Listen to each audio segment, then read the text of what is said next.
What we do here is go back.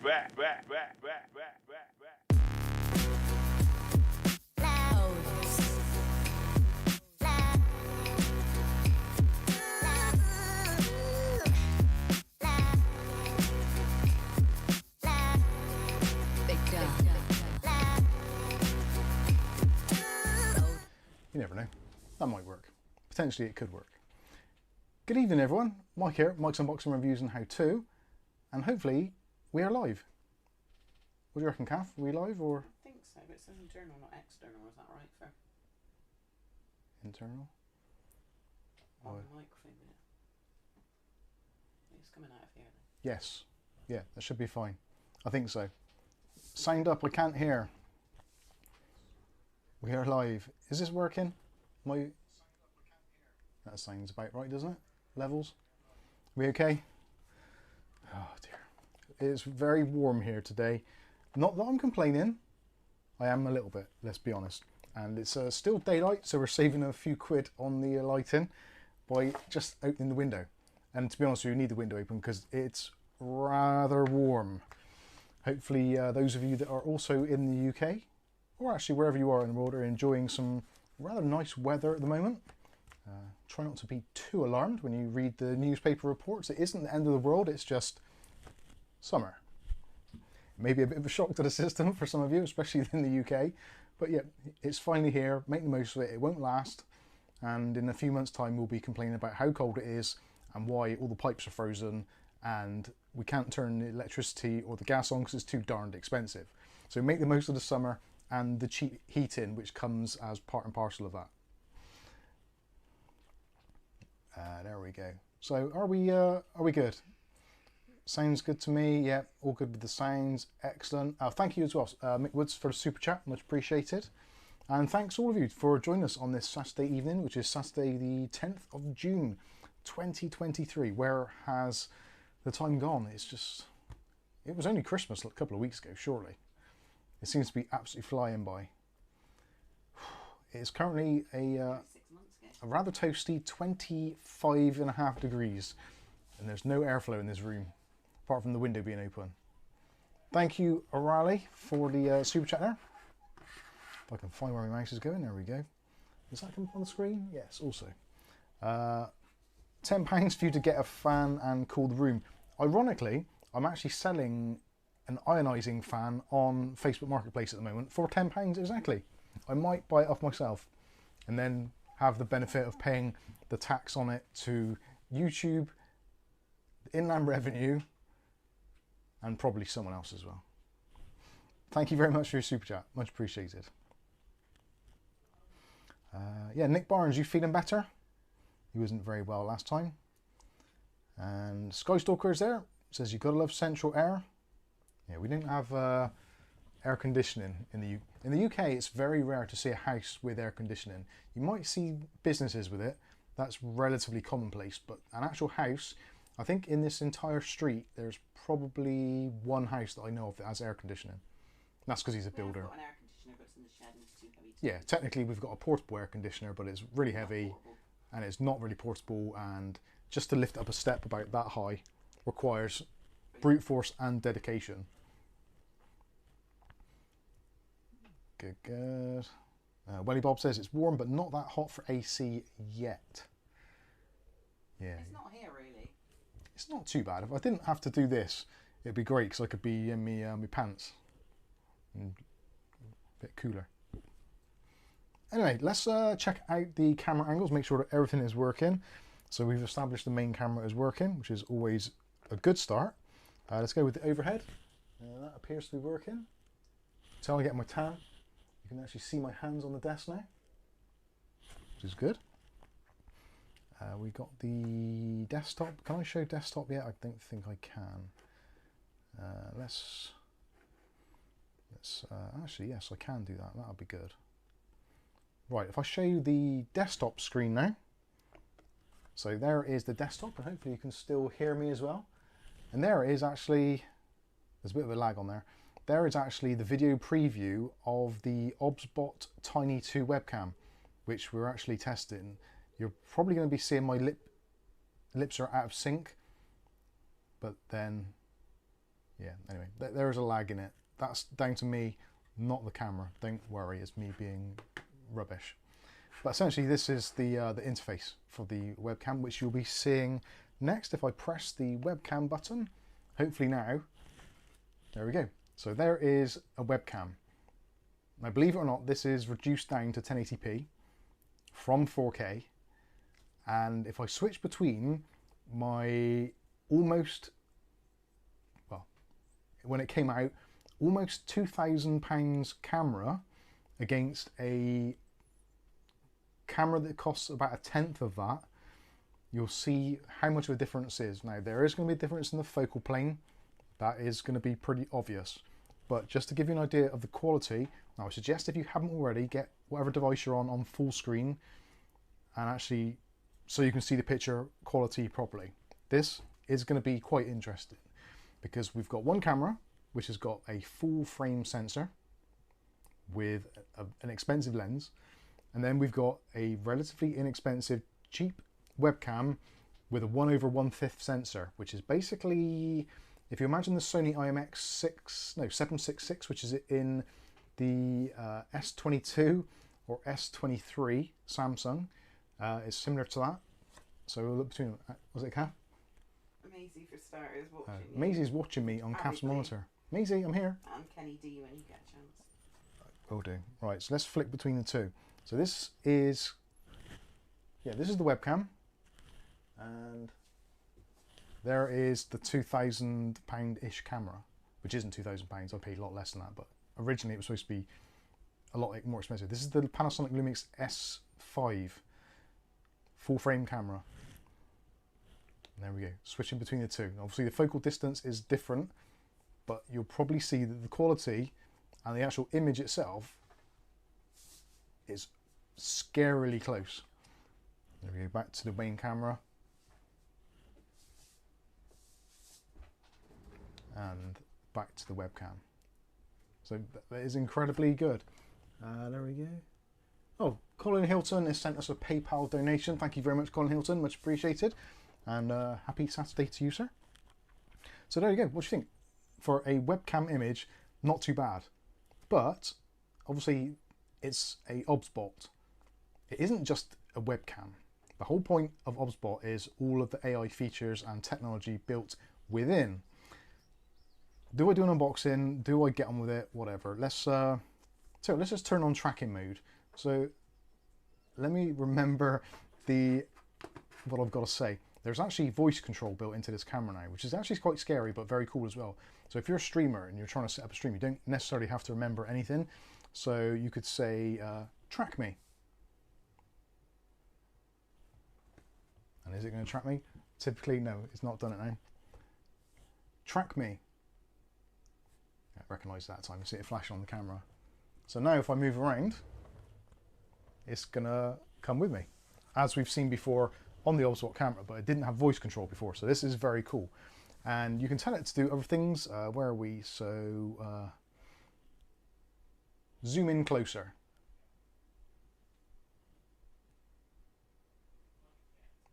That's not very scary. Zoom out further. For a one-man band, if you're trying to make YouTube videos or stream content, that in itself is very cool. I like that a lot. Extreme close-up.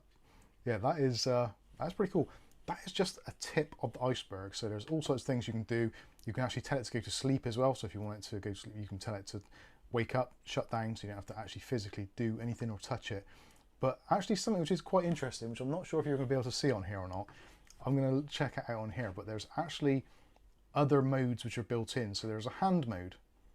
Bob, steady yourself, it's not that kind of mode. Actually, let's look at the, so wide mode, we've got medium, so that should be a slightly tighter shot.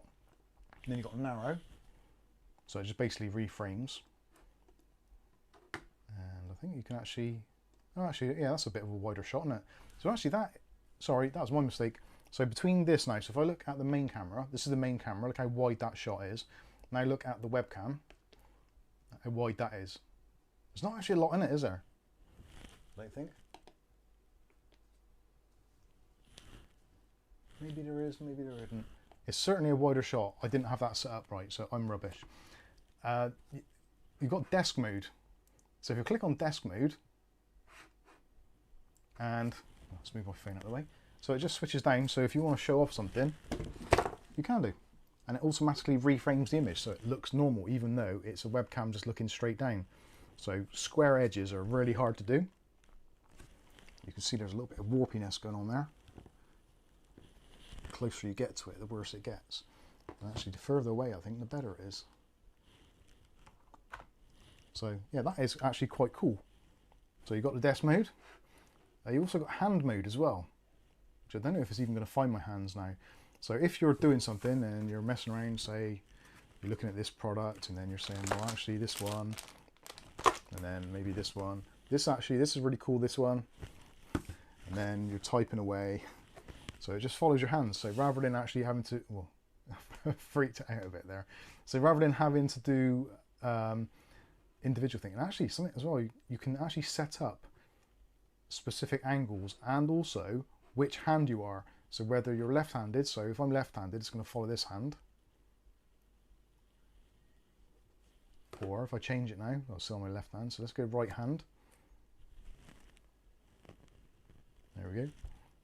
So now it's on my right hand. So I put my left hand up, it's still going to concentrate on the right hand, not the left hand.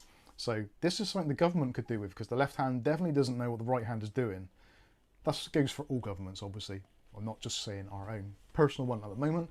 I think they're all pretty much the same. There's a super chat from Ugly Bob. Disco. Hope you're all fit and well. See you soon. Thank you very much, Bob. And half of this stuff on this desk here is actually from Bob. I should say that as well, which I haven't mentioned already. So let's turn off hand mode. We're done with that. So go to normal tracking. There is a weird motion thing on here, which I don't like. So this is motion. So this now is like, if you move around, it just follows you around. So you guys might start feeling a little seasick right now. I'm not too sure how I feel about the motion one. It sort of focuses on your head, but any slight movement means the camera starts going, whereas I think with standard tracking, yeah, let's turn on normal tracking standard. So I think that's better, because that is a slower, more refined thing. There is another super chat, can't see that's come from. Jason Woods, hi all, not stopping long. Got to go to work shortly, just thought I'd send a £5 your way. Bless you all. Thank you, Jason Woods, and thank you, Bob, for the £20 as well. You guys are awesome, you really are. I don't care what it says about you in the toilets, I disagree entirely. Apart from Ugly Bob's. Yeah, Ugly Bob's ones, I should say. They are true. Ugly Bob's been a member for 21 months. Wow. In fact, you could have committed some offences and got out of prison for less than that. Awesome. Skystalker says much better with standard tracking. Riley says, can you turn off the tracking in case you need to take a PIWS? Otherwise, CAF will end up in shot. Yes, you can just say untrack me. No, unlock me. Now I can move away out of the shot. Now all of this. And also you should.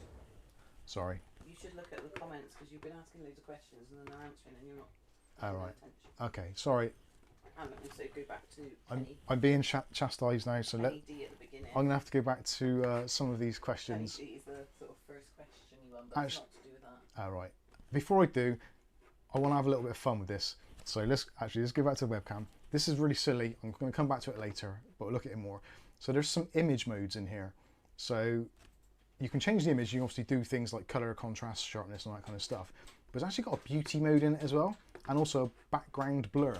So in theory, let me clear that off the screen a moment. There we go. So you can see me now. So if I turn on background blur, so even if there is something untoward in the background, or you just want to blur out your background, you can do that. So as you can see, I am relatively in focus. It's a big object to focus on, to be fair. But you can see you can actually adjust it. So that's the blur level at about 6%. And you can make it so it's absolutely insane. So if you're like a proper streamer, you can have your little streamer thing in the background and do all that kind of stuff. So you may want to do that, you may not want to. So let's turn that off, because that's just silly. But there's actually retouching as well, so you can make your face look differently. So I'm going to go with the, this is what they call, at the moment there's nothing on, so let's go with native. So native, I don't know what it's done. It's done something. It's made the lights go funny in the background, definitely. It's made my face a little rounder, I think, possibly. And adjusted the colours. So that's the native look. There's also a classic. This is funny. So there we go, there's the classic look. So this is for the ladies. So the ladies have been beautified, or potentially men as well. Never being one to judge. So there we go. So we go from that to that. That's quite silly, quite funny, but quite silly as well at the same time. I'm not sure how I feel about this. Then you go back to normal, and there's also a men one. So it'd be interesting to see what it does to me. So there we go. I don't think it's done a great deal. I think it's just added some colour. It's made my head smaller, possibly. I don't know. But anyway, there's also things you can do with things like your body shape or body slim. So there it's made me smaller. It's actually just changed my head size, I think. So there we go. This will be good for random gaming in HD because he's got a massive head. So you can actually go on this and turn on the slim mode and he'll have a tiny head. That could be quite interesting. Can I do the head one even further? Yeah, there we go. Look at that, that's mad.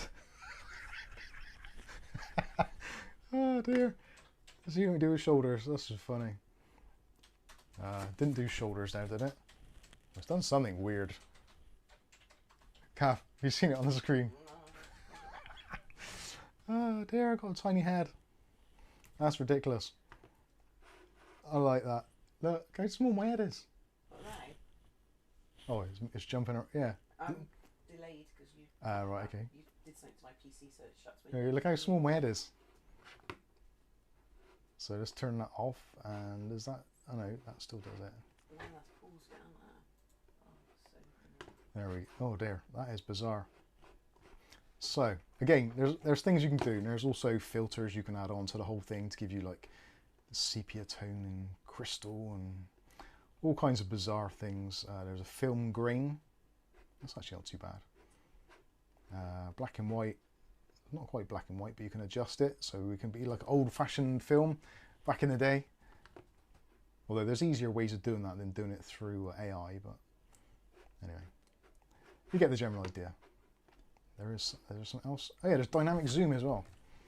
I'm gonna see it. I don't think the dynamic zoom works. Now I must say this as well. This isn't a full review, and the software is still in its early phases, purely because of the fact that this product isn't technically available until the 27th of June, I believe.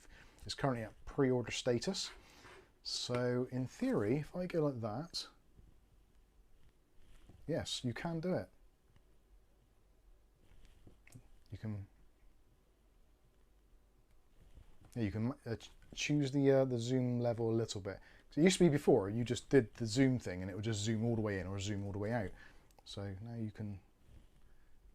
Has that done it? Oh no, I am zoomed all the way out. Anyway, you get the general idea. And if you want to lock on, you can do that as well, which it should do that. Yep, there we go. So now that is locked on for panning. Anyway, I digress. That was a bit of fun. Let's take a look at the other camera and take a look at some of your questions, because that is what I should have been doing ages ago anyway. I'm rubbish at what I do. If you can actually make my life easier and Kath's life easier so she can point out the questions, can you please put a Q in front of your questions? If you haven't done already, doesn't matter, but if you can, put a Q, then I can flick through them and we know what's going on. So Lucky Man's with us, say hello as well. Arala's with us, Kieran's with us, Pac-Man is Loner from our Discord. Mick Woods is with us, thank you for the super chat again, much appreciated. Welly Bob, Mark Berry, we said. Mick Woods says, there was no Adam and Caradog today, so I need my tech fix and a couple of cool Peronis. I read that initially and I thought it said a couple of cool penises, but clearly that's not what you want to be putting in your mouth. David Aiken's with us. How you doing, sir? Letters with us, says, hello Rod, my internet just cut out for a minute. I hope that's not a sign of things to come. I hope it's not here. Ours is actually interesting, slightly interesting story. We've managed to save £10 on our bill monthly, plus a small rebate, and we've had our internet speed doubled. But it seems slower. It seems slower. It doesn't. It seems like it's a little bit more laggy. The speed is definitely there, but the latency possibly not so much. On the figures it's there, but in reality Yeah. it doesn't seem to be. It's a bit like looking at the inflation figures. You see a figure, but it doesn't feel like that. A little bit of no, can't think of the word. Tech Souls with us, number 11. Enjoying the thunder and rain. We haven't had any thunder or rain. We were allegedly going to get some, but it's not happened, so we're just ignoring that. If we do get it, it'll be alright, because we're UPS'd up the wazoo. Pretty much everything is protected, I think. Oh, actually, tell it like this PC might not be yet. I love a thunderstorm. It's Yeah, I do like a thunderstorm. It's nice, clears it. That photo, that video you did. That's true. There is actually some really cool lightning I caught on a really old Nokia phone back in the day. Go onto the Mike's Unboxing website, or the Kath will put a link. Caught some very, very nice footage of lightning with just a phone. It was great. Lucky Man says, all windows open, still 22C in the front room. There's about 23 in our hallway. That's probably one of the cooler areas at the moment. Currently still 25.3 Celsius and 59% humidity, so it's getting a bit muggy. Oh, am I still on the webcam? No. Oh, I am on there. Right, let's go fast forward for this. So Mark Point's with us, DJ Tyler, William Bodie. How you doing, William Bodie? Letter says, this Wendy's chicken sandwich I'm eating is super messy. It's dripping more. Oh, I'm not reading the rest of that. Oh dear. Sky Stalker's with us. Hi Sky and Tina. Captain Me's Adventure says, right muckers. Not bad, Captain Meat. How you diddling? Alpha Indigo. What did I say? Alpha Dingo. Oh, whatever, same thing. It is warm. Currently is. Peter S. How you doing?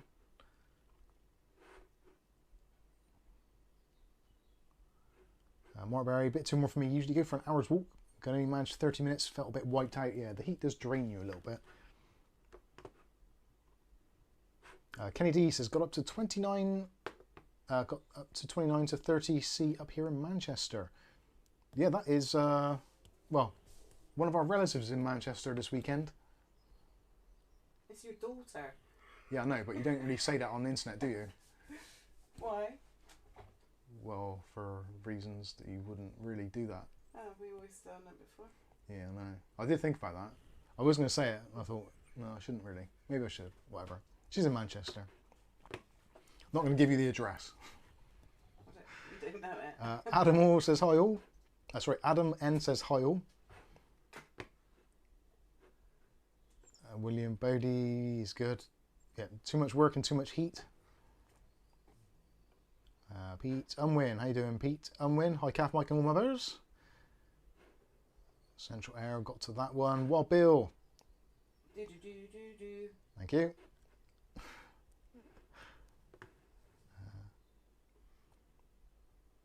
Adam N says we can't see under the table. Just saying. Yeah, I know, but if I stand up,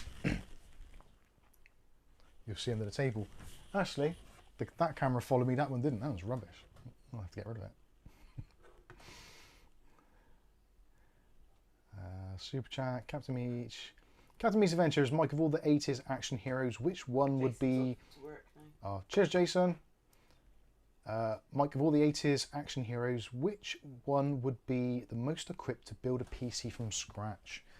80s action heroes. I've got to say the 18. Because they could basically put anything together from just scraps found in a garage. But they always had to have a hairdryer, didn't they? Generally always had a hairdryer.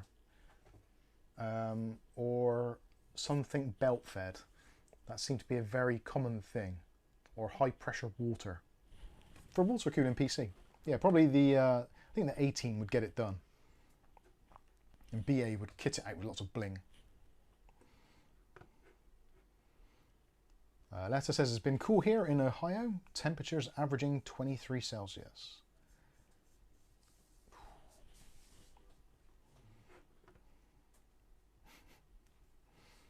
Matthew Day says, I'm late and I'm only just put my dinner on.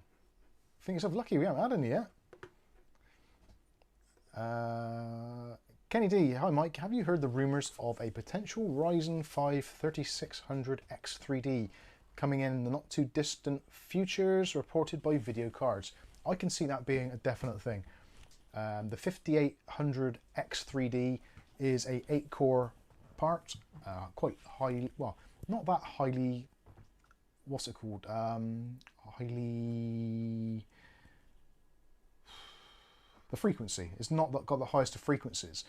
So yeah, a 5600 is traditionally a 6-core, so I would imagine AMD probably have some 5800X3Ds which for whatever reason failed validation, so they've maybe got one of the cores is dead, so they just chop off 2 and sell it as a 6-core. So yeah, that is, I would say, extremely likely. So you've got your initial bin release of the highest quality silicon to make the most money from, and the ones that they can't do anything else with, because it's still got the cache on there. There's not really any way they can remove that from the die, so the easiest way to do it is to fuse off a couple of cores and sell it as a rebadged product, much like they did with the 2600 against the 2700, and the same for the 37 and 3800 against the 3600. It's a very, very common practice, so yeah, I wouldn't doubt it happening at all. Hopefully that answers your question, Kenny. I'll be interested to know how much it costs though. But it's all part of the rumour mill. Currently. O'Reilly, I prefer the more expensive camera. Good, I'm glad the money was well spent. Welly Bob says, the main cam is better, but for the cost I'd be getting the webcam.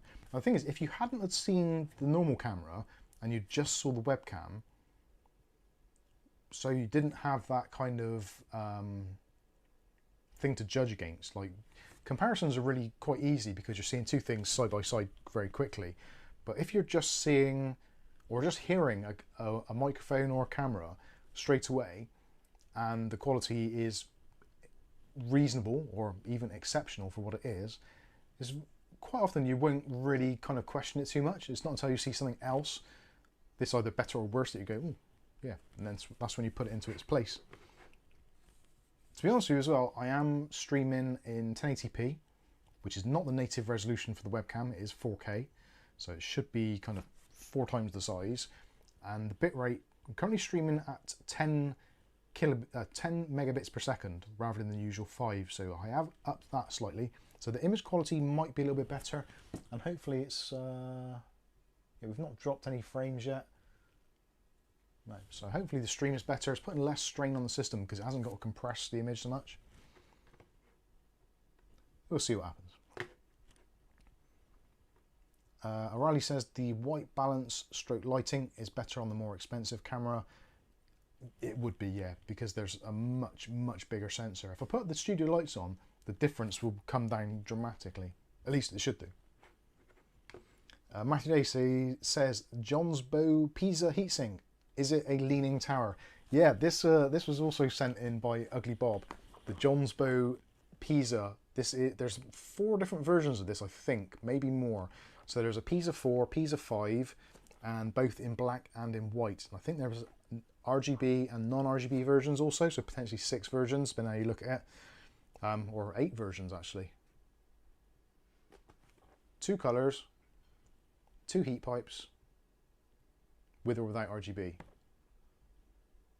Yeah, it's probably about 8 versions of it. So yeah, it just struck me as being unusual. Most companies do the same sort of thing. So IKEA, obviously, when IKEA name their products, they call them some weird things. Like there's a computer desk called the Jerker, which, if you take the kind of connotation of early 90s and 2000s computer users being mostly kind of young adolescent males, and then calling your desk the Jerker, didn't take a rocket scientist to work that one out, does it? So anyway, I find it funny. Pisa being famously, if you're unaware, depending where you live and what you've learnt as a child, the Leaning Tower of Pisa is in Italy, and it is very famous for the fact that it's basically on the piss. It's not perpendicular. It is very much falling over. And if you're old enough to remember, I believe it was Superman 3, Super Mean, who's the alter ego of Superman, very much straightened up the Leaning Tower of Pisa and then unstraightened it after. So yeah, having a computer tower cooler named Pisa doesn't bode well for the product, and hopefully it doesn't lean and it is actually straight. Well, we'll take a look at that a little bit later, hopefully. Mark Barry says, I'm still rocking a 3400G. That's a great CPU. Or APU, technically, I suppose you'd call it.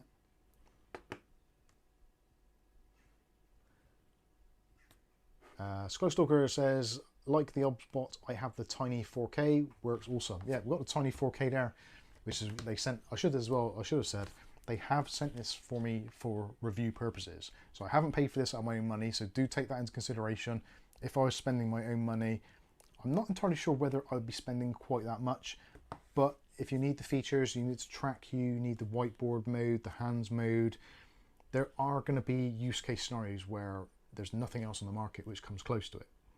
So as with anything, if there's anything on the market which does something specific and no one else does, and there's a niche for it, it's generally expensive because of the economies of scale.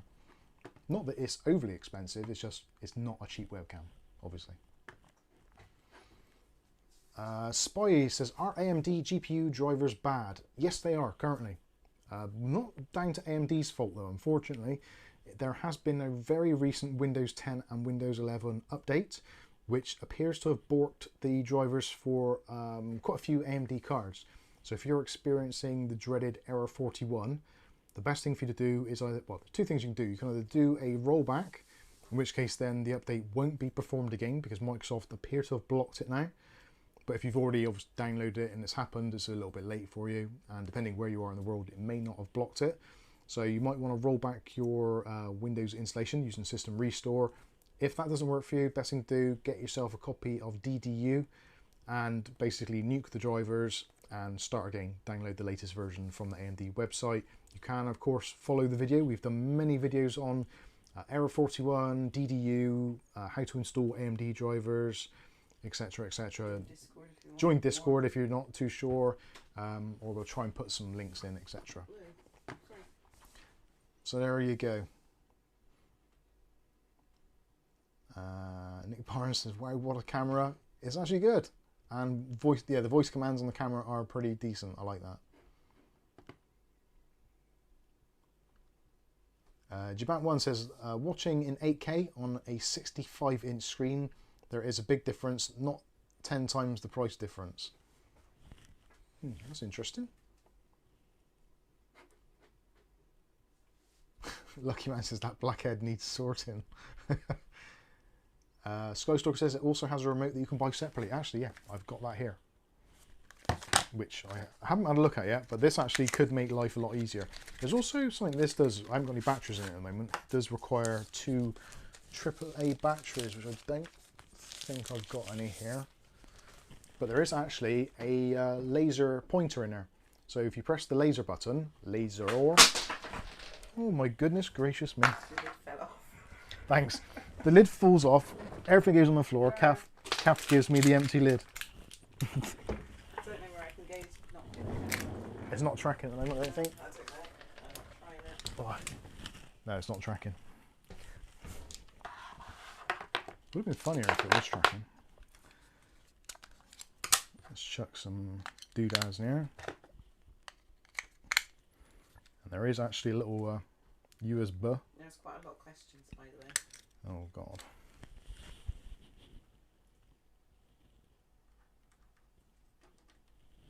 That's going to be fun, remembering which one of those is which.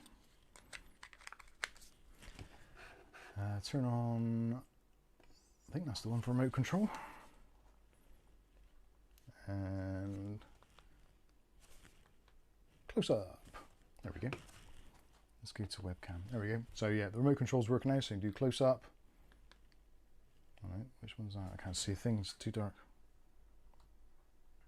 Oh, hand. Yeah, that's hand. So you can basically, any of the voice controls, or most of the voice controls you can use on there, or you can just use it manually, so you can do the old webcam thing. That does make the ISO go a little bit weird. Oh, I'm in beauty mode still. There we go, that's better. Couldn't tell. Don't give me things to review, I haven't got a clue what I'm doing. And also, I can, oh, actually, also plus and minus. Oh, there's a plus and minus on the zoom as well. That's pretty handy. Where is he? The pointer. So it's got a pointer. And in theory, if you go into whiteboard mode, sorry, where are we? Whiteboard. So in whiteboard mode, it basically tries to find any white areas which are rectangular and zooms in on them. So let's see if I can, I don't even know where that's looking. Oh, it's looking there. So if I shine the light, is it going to do it? No, I've upset it now. So basically, anyway, it's got a pointer built in. We'll leave that alone for now. Let's go back to the main camera. These things are silly, aren't they? Quite funny though. Nice. Yes, we are. We are good. I really need to get two monitors in front of me so I can actually stop having to look around all the time. It's good for neck exercise, but it's useless. Where are we? Right, questions anyway. Mark Barry says 5600 will be my final upgrade for my B450. Well, you never know what's around the corner. There might be some cheap and cheerful chips and some bargains and discounts and stuff. You never know.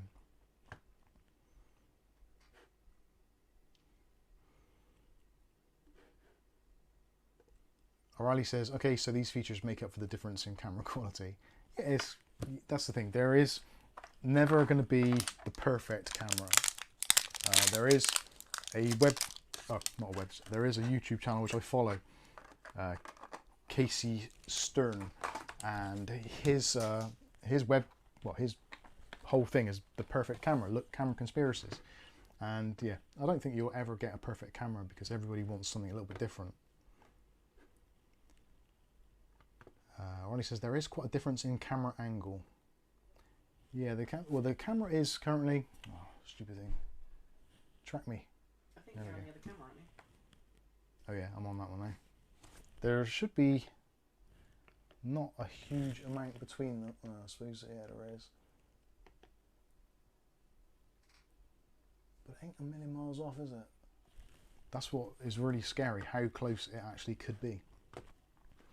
Anyway, let's move on to the questions now. Letter says, I'm watching on a cheap 1080p monitor, so I can't see any difference. That's the way we like it. Awesome.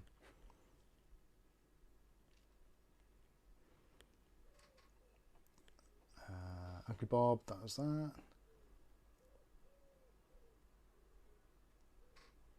Nick Barnes says, going back to your Discord quest today, could use both cameras when presenting? Yeah, that's you can use the OBSBOT. You can use up to 4, I think, at the same time. Let me have a look in this. Like if you had that desk layout. Oh, sorry, yeah. Have a different angle, but that'd be like twice as much editing, wouldn't it? Yeah, editing is a pain. It's trying to find the balance between what is easy-ish to do editing-wise that doesn't take forever, because trying to do one video every day is quite hard and time-consuming. And it's not so much the video filming, the editing takes a while, but the kind of sourcing all the information together into the video.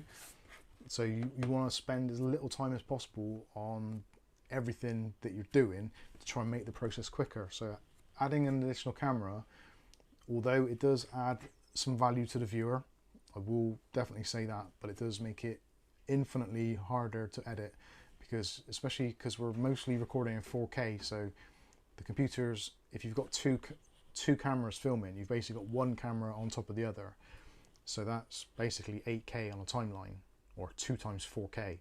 It's not 8K, it's more like 6K, but you get my meaning. So then you put some B-roll in as well, another bunch of 4K, so then you've got the equivalent of just under 8K, because that's 6/8 of 8K, I think.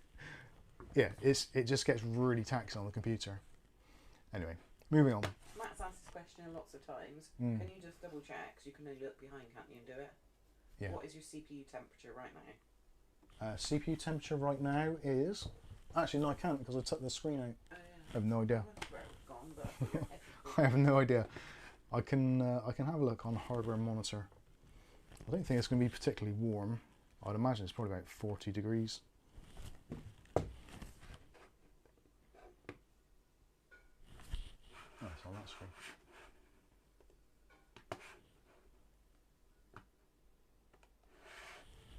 Let's drag that over to here. CPU temperature. CPU package temperature. 46.3 degrees. So that's about right. It's normally somewhere between 10 and maybe temperature in the room? it's 26 degrees. So it's about 20 degrees over ambient while streaming. Which actually isn't too bad. These chips do like to run hot. It's because it was not the Intel one, because it would be running a lot hotter, I think. Yeah, hopefully that answers your question. I'm going to leave that running actually and see what it peaks at later. David M says, hello Mike, first time on your stream. Hello David M and welcome. Alpha Indigo says, wax on, wax off. Great film.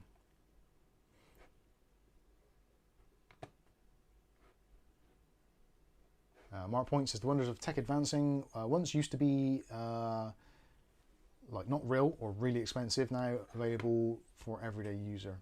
Yeah, it's mad, isn't it?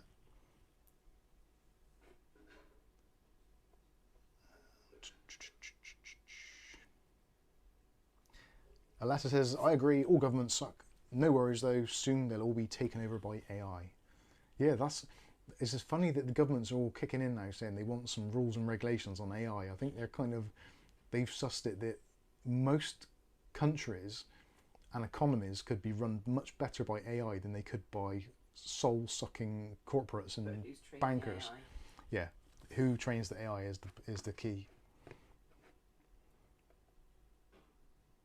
Right, let's fast forward and let's go. Why don't you just roll down to the queues? Oh, that's a good idea. I'll roll down to the queues. Fred Young says, evening people. How you doing? I'm Patrick LaBelle. How you doing? Stuart Cleary says, is the latest high-end mobile phone cameras as good as the DJI and GoPros for vlogging? Yeah, it's probably not a million miles off, to be honest with you.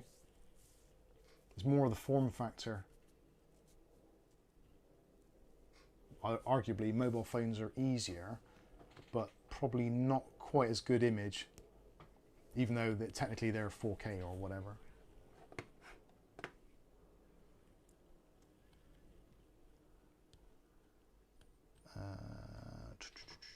Trying to get to David Underhill's with us. How you doing, David Underhill?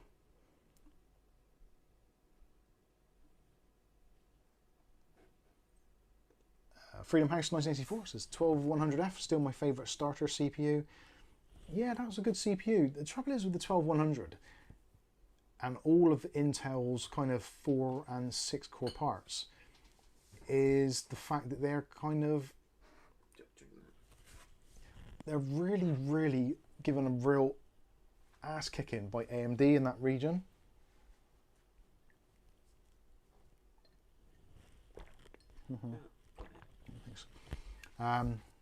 Yeah, the 12100 is a great processor, and for gaming purposes alone, can't really fault it.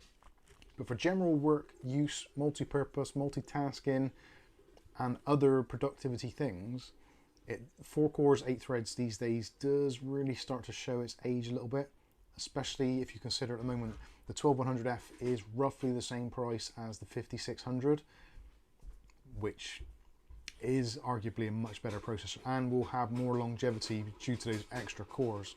Regardless of being slightly slower for gaming, those extra cores will come in handy at some point. TechSoul question, thoughts on the current GPU VRAM debate? Is 8 GB not enough? Well, this is a very well, it's not really interesting, but there are definitely sides of the equation which can be taken into account. So the first one is, are the games you're playing well optimized for PC? The chances are, if they are, then the RAM isn't necessarily going to be your problem, because they'll have managed the resources and textures accordingly for the most popular graphics cards on the market, normally being 4GB, 6GB and 8GB. If you're under 4GB, then you're probably going to struggle. Also, it's going to be dependent on the resolution you're playing at. If you're playing at 1080p with medium-high settings, there's a strong chance that 8GB is going to be absolutely fine and will be fine for the foreseeable. There's a lot of games which still, even at 1080p high settings or ultra settings, are still only kind of just about breaking the 4GB mark. But we have had recently a launch of a few games which have been relatively poor optimized and have shown graphics cards in a particularly bad light. Now, whether that is intentional to try and kickstart the economy to get them to buy more flexible GPUs in terms of how much VRAM they've got, maybe it is, maybe it isn't, I don't know. The weird thing is, obviously, Nvidia, Intel and AMD are majority owned by the same three companies. Stateside, BlackRock and Vanguard. They're the three main shareholders of all of those companies. So there's no one really, in theory, saying, right, we are the technology leaders, we're going to obliterate the competition. Because if they're owned by the same company, it doesn't make a difference. So there's not going to be anyone really pushing in a specific direction to be the best. There'll always be the kind of as good as. So whether or not there's an intentional move to make games use more RAM, I don't think that's the case. I think, especially with things like Harry Potter, I think that game was specifically launched at the time it did and was more of a bean counter thing. They wanted to pick up on that kind of half-term or spring break type consumer. Obviously, being Harry Potter, there's a certain like demographic of people that appeals to. So it's like, basically, is the game ready? Yes, it's playable. Is it optimized? Not really. Can we optimize it in the future? Of course. So launch it, see what it does. I'm almost 100% sure that as the days and months go on, that will become much better optimized and you'll see the RAM usage come down. I could be wrong. So to answer the question, do graphics cards need 8 gigs? Is that not enough? I would say if you're buying a new graphics card in 2023 and you're spending in excess of maybe 150 to 200 pounds, I would strongly advise getting 8 gigs or more. But if you're already having a card with 8 gigs and you're thinking, do I need to get a card with 10 gigs, 12 gigs, 16 gigs to safeguard myself? Maybe you're playing at 1440p or 4K and you want to push the boundaries a little bit, the extra RAM is going to be helpful. Realistically, with FSR and DLSS and all those technologies where you can upscale and downscale, 1440p and 4K aren't really the holy grails that they used to be, because you can still run at 1080p and have it look like it's 4K, or play at 4K and have it look like it's 4K but really it's 1080p upscaled. So there isn't really that kind of hard limit of you need X amount of RAM for 1080p, you need this amount of RAM for 1440p, or you need this amount of RAM for 4K. Because the kind of the software technology and the hardware, tensor cores and all that kind of stuff, are kind of breaking down those walls. So yeah, I think more than 8 gigs is nice, but if it comes at hefty price premium, probably not so much. Having said that, Nvidia are about to release the super versions of most of their series. So 4060, 4060 Ti are going to be replaced with, well, there's going to be a 4060 Super, or is it a 4060? I'm confused. Basically, there's going to be a 16 gig version of the 4060 coming out, and the same for the 4070. So basically, they're going to cover the market. So the people that are kind of on the fence thinking, I don't want to buy it because it's only got 8 gigs, there's going to be a 12 gig or a 16 gig version available. 8 gigs is enough, in my opinion. But if you're doing other things like video editing, it's always worth having more RAM. I don't know. Is that answered the question? Not sure. John says, got to be honest, never had a problem with AMD drivers. If you stick with them long enough, you will. At some point, whether it's AMD's fault, whether it's Windows, or whether it's just one of those things. I think I'm not being negative against AMD or NVIDIA or Intel for that matter. They all have their quirks, and at times they have things which fail them. And actually, I should quickly say about that. I did mention in the video description about the bad times with graphics cards this week. So my 6900 XT has a weird buzzing noise, or developed a weird kind of coil whine, and one of the fans appeared to have bust its hydraulic seal. So rather than being on the spindle and being kind of quite tight on there, it was wobbling, and if you press it, it makes a very weird clicking noise when it's off, obviously, as if it's kind of metal to metal. So that has been sent back to eBuyer for refurbishment, replacement, whatever. Thank you for helping me out with that, Dave. And my Intel ARC A750 has been sadly today packaged up and ready to go back to Amazon for kind of, well, not similar reasons, but that's what made me think about it, because of the AMD drivers. The Intel drivers aren't great, and I know there's been a lot of enthusiasm towards the Intel ARC graphics cards, and to be fair, the videos on those cards have got really good views and there's a lot of positivity. But I think, well, let me explain. My card, for some reason, also had a little bit of coil whine. Not overly terrible, but noticeable under some conditions.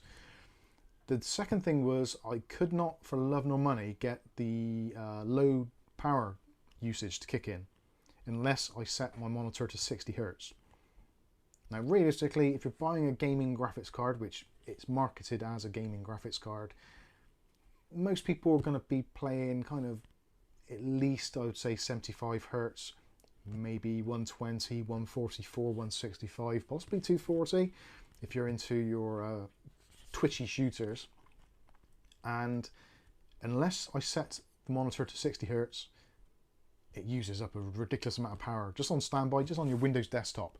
Now, NVIDIA graphics cards and AMD graphics cards on a Windows desktop, just idling with all your usual stuff around in the background, Steam, all that kind of stuff, you'd be looking somewhere between 5 and 10 watts idle from most graphics cards these days, especially the more modern ones. Obviously, when they're under load, they can go sky's the limit, but on idle, which realistically for most people, myself included, your PC is going to be idle probably 90% of the time, whilst you're either reading something, checking an email, whatever it is you're doing, is your monitor is mostly going to be idle. So to be running at, I was clocking in at somewhere around about 45 watts on idle, which is too much, I feel personally, and especially when we've got the kind of the whole energy climate crisis nonsense going on, using more electricity than is necessary by a factor of kind of 8, almost 9, is a little bit too much for me to swallow. And I'm not going to buy a gaming graphics card and limit myself to 60 Hz, because that's just ridiculous. So there was those, that was certainly one of the contributing factors, along with the coil whine, which it happens. But the last one was the drivers. It does seem there's something weird in the drivers where, for no reason at all, just watching YouTube videos, playing a game, doesn't matter what I was doing, every now and then, screen would go blank for 3 seconds. Sometimes 4 seconds. I did actually get to the point where I could count it, because I thought it was just me, where the screen had maybe gone to sleep and I'd moved the mouse and it just suddenly woken up. It did it a couple of times and I was like, right, I'm going to look out for it now. And when I looked out for it, it did see that it was just randomly just turning off the display. Literally in the middle of a video, watching the video, either full screen, windowed, whatever, didn't make much difference at all. And yeah, the audio would carry on through the monitor, so the monitor wasn't going to sleep. It was just losing display. And I looked through the logs, couldn't find anything anywhere. And it got to the point where finally it's like, I was doing some OBS recording and it seemed to go blank in that as well. So there must be something with the video decoder engine, I'm thinking. I don't know. But either it's driver or it's hardware, no idea. It does appear to be a relatively common thing, because there is actually an Intel knowledge update. So you can go to their website and it says basically, to fix this problem, install the latest Intel graphics driver. So I tried the latest one, which is 4369, time of this video, and there was a beta as well, which was just a slightly higher number. I think it was a 5129 or something.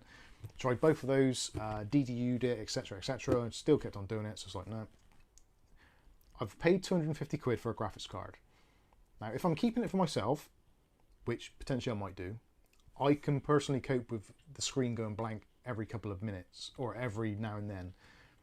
But if I get to the point where potentially I might sell that PC on at some point, having to then explain to the person up front that potentially your screen may go blank for a few seconds every now and then is a hard sell. That's basically a faulty graphics card that you're trying to sell to someone.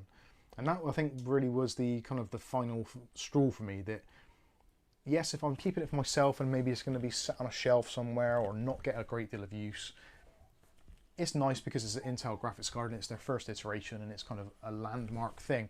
But I don't really want to keep it for that reason. I think investing 250 quid into Intel to be basically a beta tester is not my idea of fun. So the graphics card's going back. Amazon, bless them, explained it to their techs and said that I've spoken to Intel, or got this knowledge base thing, and it's basically a relatively common fault, and they've agreed to refund it in its entirety on its return. So it has gone back. So I am currently no longer owning a Intel ARC A750, sadly. Let's go down to the super chat minute and see what that was about. David Aiken, £2, says, going to use a lot of power with the free 7900 XT, fingers crossed. Yeah, if with eBuyer, if my 6900 XT goes back, if they don't have one available to replace it with, that's if they replace it, then in theory they should replace it with the kind of the next current version of the same model. I don't think they will. I'd have more than, well, I don't know what they'll do. We'll wait and see. It's actually interesting to see because I've not had to do a return via eBuyer in, I'm trying to think how many years. It's got to be at least 10 years, if not more. So it'd be interesting to see how it gets dealt with and what the speed, the turnaround is. Because there's some sites that I recommend because their support is just excellent, such as Amazon, because obviously even if it's out of its 30-day returns warranty, generally most things they'll kind of support you, or they'll just say like, just don't worry about it, we'll send you another one, or whatever the case may be.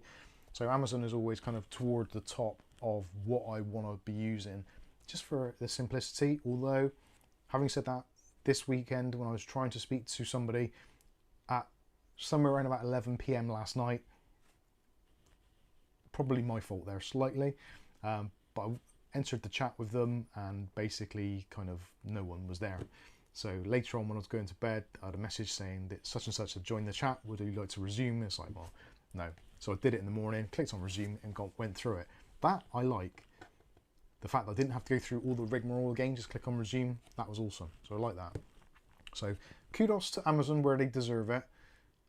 I know not everyone likes them and they are kind of the mega Goliath, which is killing off the high street, but in some instances it's for a reason, because their service is at present pretty much the best.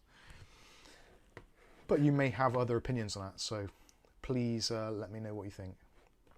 Anyway, back to the questions. Matt Andrew, question, why can't today's graphics cards have an option to add more memory? Everyone's asked questions and you've missed them. Can they put them again? Yeah, if I've missed a question, please put them in again. I will do it. Yeah, today's graphics cards should have the option to add more memory. I think it's more to do with the memory bus, because if generally the memory bus and the controller is quite an expensive part of it. I think the DRAM itself physically isn't that expensive, but actually having a wide enough bit bus to be able to transmit all that data, I don't think it's just a case of adding on more memory equals faster graphics card. I think adding memory just equals more VRAM buffer, doesn't actually make it faster as such, which is what normally traditionally it used to be. So if you had more RAM, you could open up the bus and get more data through the pipeline.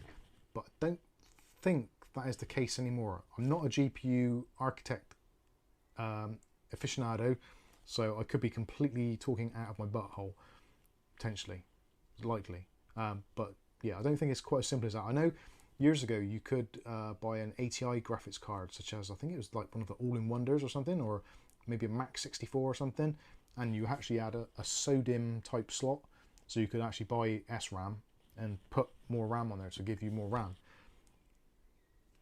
I think you could do a graphic, you could do it with sound cards as well, definitely, to add like wavetables. Anyway, it would be nice to see.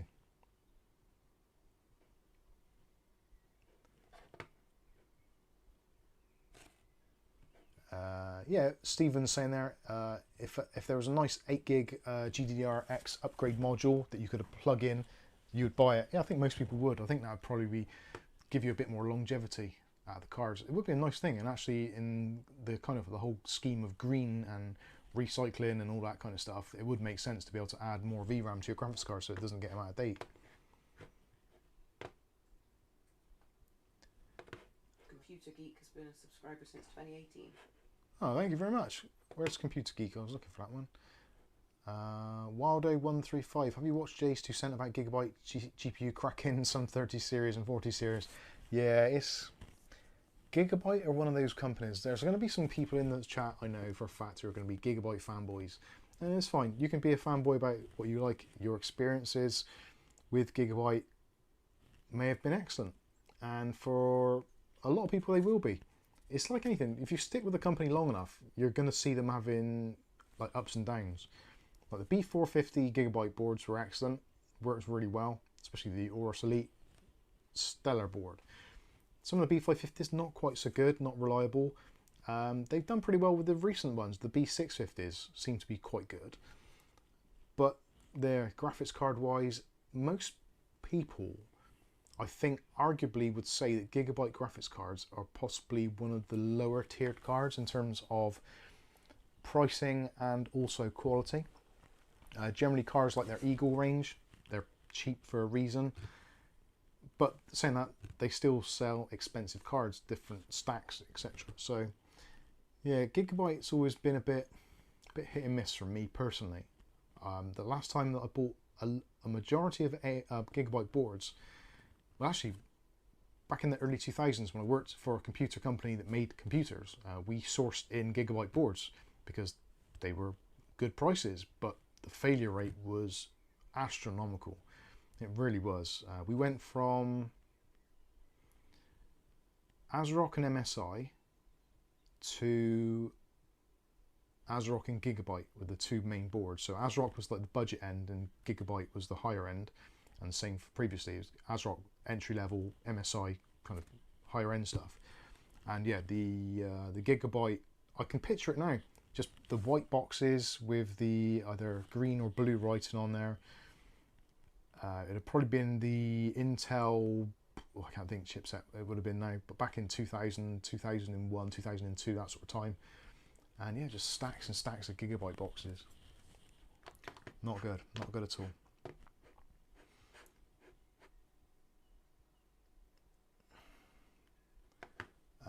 Pac-Man question. Did I get to it? No, I don't think I have. What was it? I'll zip it again in case you haven't. I've seen that one. No. Nick Barnes says, Mike playing too many games and bust the GPUs. I wish that was the case. The most stressful thing is generally video editing and rendering. Although saying that, I have been playing a lot of Dead Island 2 recently, and I have basically completed it. It's not a bad not a bad game, but a little bit short storyline. Where do we get to? Stellarate, or Stellarat. Is the A520M Plus Wi-Fi a good motherboard for the Ryzen 5 5600? Not necessarily good. To be fair, it's probably not a great choice. It'll work. It's acceptable, and if you haven't got the money, then it's fine. The A520 chipsets are PCI Express Gen 3 only, so you're buying a PCI Express Gen 4 processor, and potentially, I'm guessing you're going to be using a PCI Express Gen 4 graphics card at some point. So immediately you're kind of limiting the bandwidth you can get out of your kit. So by saving 10, 20, 30 pounds on a motherboard now, you're losing maybe somewhere between kind of 0 and 10% in your performance of your overall PC for your processor and your graphics card, and potentially M.2 drives. So budget motherboard now may not be the answer. I would say personally. Depends how long you're spending, or depends how long you're planning on keeping it, what your plans are for upgrade paths, etc. But there's no overclocking on it as well. So the whole point of the 5600 or 5600X is the fact that you can tweak it a little bit to push it a little bit further than what is designed to out of the factory. So yeah, I would maybe think about going the Ryzen 5 5600, not the X version, and buying a B550 board and kind of hopefully offsetting the cost between the two. You can overclock the 5600 to the 5600X easily. Hopefully that answers your question.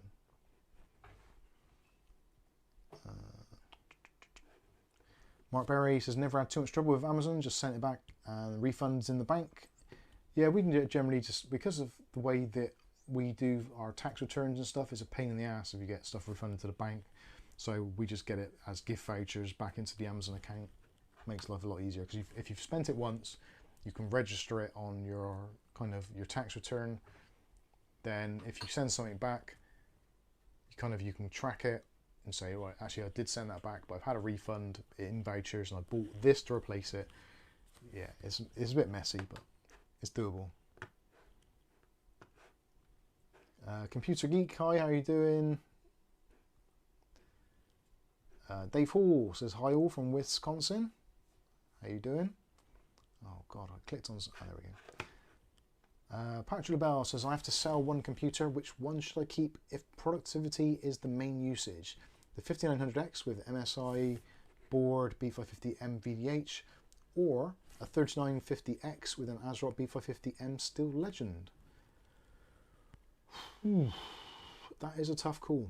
There's arguably not going to be a huge amount between them. I probably, if you're going productivity, I'd be tempted to keep the 5900X just because it's a little bit newer. Probably the IPC is going to be better, which will make up for the lack of the additional cores, I think. 3950X, that's 16 cores? Confused now. 5900X is 12, isn't it? Yeah. I'd probably keep 5900X. Des Duckers, question, Windows 11 update coming soon to control all your RGB in one app in Windows. That will be fun. What do you think? I think it needs a lot of investigation before I kind of pin my colours to any one thing. Flag to any colour, whatever. I don't know, whatever the bloody phrase is. If you still have to have all the RGB software installed as an underlay, so you still have to have your IQ, your Aurora Sync, your MSI Center, ASRock, Mystic, whatever it is, etc., etc. I think, well, actually, let's look at it pragmatically. So from a pragmatic point of view, if you have multiple different vendors of RGB components and you do want to have your Endgame Gear mouse, you do want to have your Razer keyboard, you do want to have your Thermaltake fans, your MSI motherboard and your Gigabyte graphics card, I'd probably avoid it. It would be really nice to have all of it to be able to control easily and for them to talk to each other. I don't think it's going to work, personally. I can't see how they're going to make all of those different ecosystems talk to each other. Especially the ones such as IQ, Thermaltake TT Plus and Lian Li, because they have their own proprietary software. Unless they license it or allow Microsoft to use it or to have access to the API, I can't see how it's going to work. And in theory, if Microsoft were allowed to integrate all of the APIs from all of the RGB vendors into one app, it would be huge. It'd be a massive app, because you'd have like kind of your less well-known brands such as Red Dragon, all of the kind of the Chinese brands that we see quite often on the market. Having all that integrated into one app is going to be really hard to do. So I think it's just going to be an overarching thing. So you've got all your little RGB programs and somehow Microsoft are going to tap into. I honestly can't see how it's going to work. It sounds great in theory. I think in practice it's going to be either buggy as hell or less than perfect. which if it's less than perfect, why bother? You might as well just use Signal RGB, Open RGB. There's a couple of other ones on the market that do a similar sort of thing, and they try and tie together as many as possible. I think Microsoft are headed in the right direction with that, some kind of uniformity, but I think they've got bigger fish to fry, and they should probably be looking at other things like the Office 365 breach, the OneDrive breach, the crappy drivers killing off AMD's drivers, the numerous faults within the UI. Yeah, it's just one of those things. They're trying to grab headlines to get brownie points, but in easier areas, or in theory easier areas. I don't know. I don't think it's a great thing. I don't think it's a bad thing. I think it's interesting at the moment. Until I see it and actually get to use it, I'm afraid the jury is most definitely out.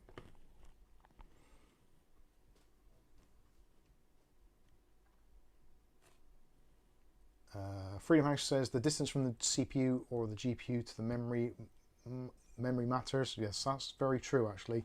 Because of the high frequency of RAM, the higher the frequency, the closer the RAM physically needs to be to the processor, so the lanes are shorter, so they don't get interrupted or crosstalk.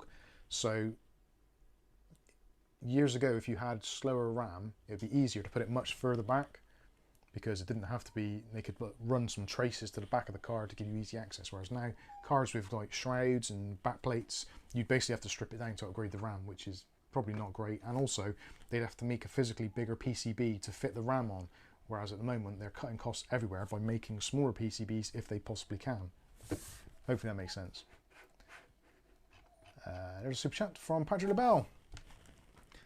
Have a good stream, you all. It is time. This is all the time I have this afternoon. I will catch the end later. Thank you, Patrick. Catch you later, mate. All the best. Right, where did I get to question-wise?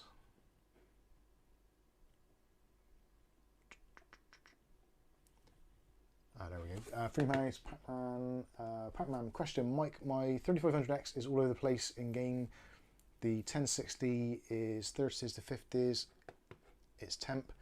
It's 50s. I don't know if my CPU or one stick of memory. One stick of memory is going to be horrendous for most modern computers, because the kind of the speed benefits and the kind of the overall fluidity of a modern computer is done by dual channel, by interleaving the memory requests across two banks. Basically, like I said earlier, bandwidth, you're essentially going from kind of, for argument's sake, it's not, but it is similar. So you're like going from PCI Express Gen 2 up to Gen 4 by adding the extra stick. So, getting a bit dark. Cav's trying to poke the button. Bang. Yeah, I should do that to you. Where is the button? There's no one there, is there? Do you want me to do it? I've got two cats on my laps. Well, no, I only got one lap. Oh, two cats. You got two laps on your cat. Whereabouts is the button? Oh, there. Just underneath the green light. Shall I close that up a bit so there's not flies and ting? I don't recommend. Daisy. Thank you. That's all right. There you go, ladies and gentlemen. You can see things now. Oh, Christ. I'm replying when I go get that, but the This CPU bloody chair. all over it is worrying me. The CPU, yeah. The thing is, with your system, because you had issues at some point with one channel of RAM not working, it's one of those things where really you need to take the whole system apart and get known good working components in there and kind of swap them out and see which one of them is causing your problems. Because the system as a whole relies on every part of the system to be doing its thing, it's really hard to say what is wrong with the system. You could fault find and troubleshoot. If I remember rightly, you've got multiple hard drives in there as well, and SSDs, and potentially some of those are pretty full. A full SSD is basically worse than a hard disk drive. So if you're struggling with games and you've got a really full drive, there's a really strong chance that it's actually your SSDs which are causing the problem. So that is definitely something to be looking at. It's a difficult one. You will get to the point where if you can't afford to get some components in there, you're going to have to just delete a load of data or move some data from one place to another to allow you to do some proper testing. Ideally, SSDs and M.2 drives, a lot of people are going to hate me for saying this, but ideally, for them to perform in their best possible way, they need to be at less than 50% full. There's some people out there are going to hate me saying that, especially if you've got like a 2 terabyte drive and you've only got 1 terabyte installed, and you're probably thinking, well, I've got loads of room. You have, but you haven't. Because of the way that drives work, they like to have that breathing room to chuck files around.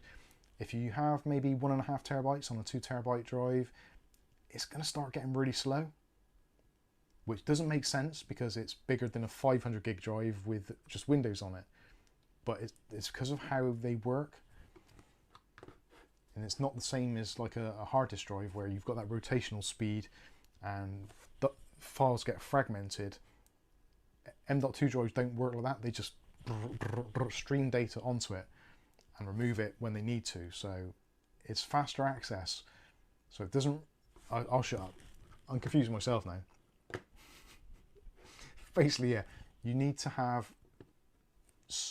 In order to do testing on your system, you need to have some things kind of ticked, some boxes ticked. So have you got enough RAM? Possibly not. Not much you can do about that. Have you got enough hard drive space? Maybe not. Need to delete some files or remove some games or delete some data, whatever. I guess that's the two main ones really. That's the two that I would be kind of looking at first of all.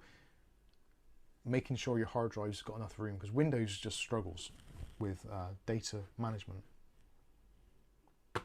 There we go. Hopefully that answers your question. Letter, I'm not a Gigabyte fan. I had one of the exploding 850 watt GPUs. I had a Gigabyte XY70 motherboard that lasted less than a week. I've only recently bought Gigabyte boards which have been like cheap, like low-end boards. I think the most I've gone to is probably about 100, 120.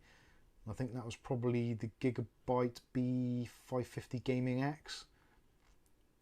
I think that was probably the most I've spent on a Gigabyte board in recent times.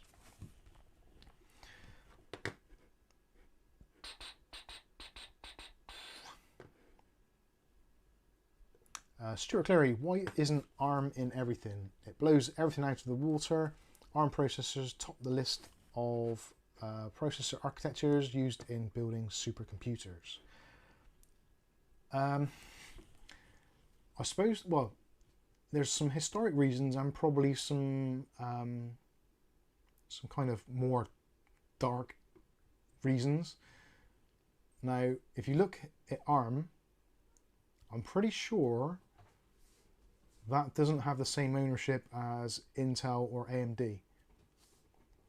So there might be reasons behind it market force wise that I think the reason that ARM didn't get bought by Nvidia is a weird one. There's no reason really why that shouldn't have gone ahead, and it kind of would have made sense to just lump them all in the same company anyway. But I digress. ARM architecture isn't as easy to write for in terms of actually making software, and you need a lot of cores to get performance out of it. For lower end stuff, for like mobile phones and for portable devices, it's brilliant because it's such low power, but they lack horsepower in some areas. It is getting better, definitely getting better, but it's going to be a while until we see the ARM CPU as being a drop-in replacement on the motherboard because of the architecture, I think. Because it's more of a ARM is more of a system on a chip rather than being a processor, a graphics card, a motherboard, if that makes sense.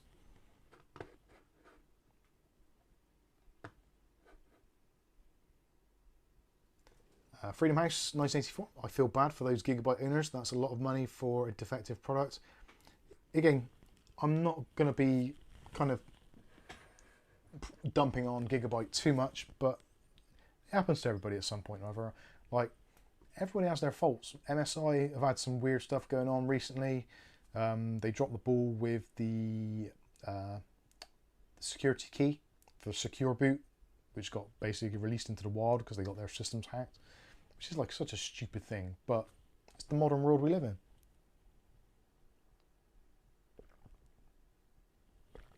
Asus have been Asus. In fact, it's only, I think, ASRock that have been pretty quiet on that front recently. They've not had any major problems, I don't think. I'm trying to think of one, but I can't think of any.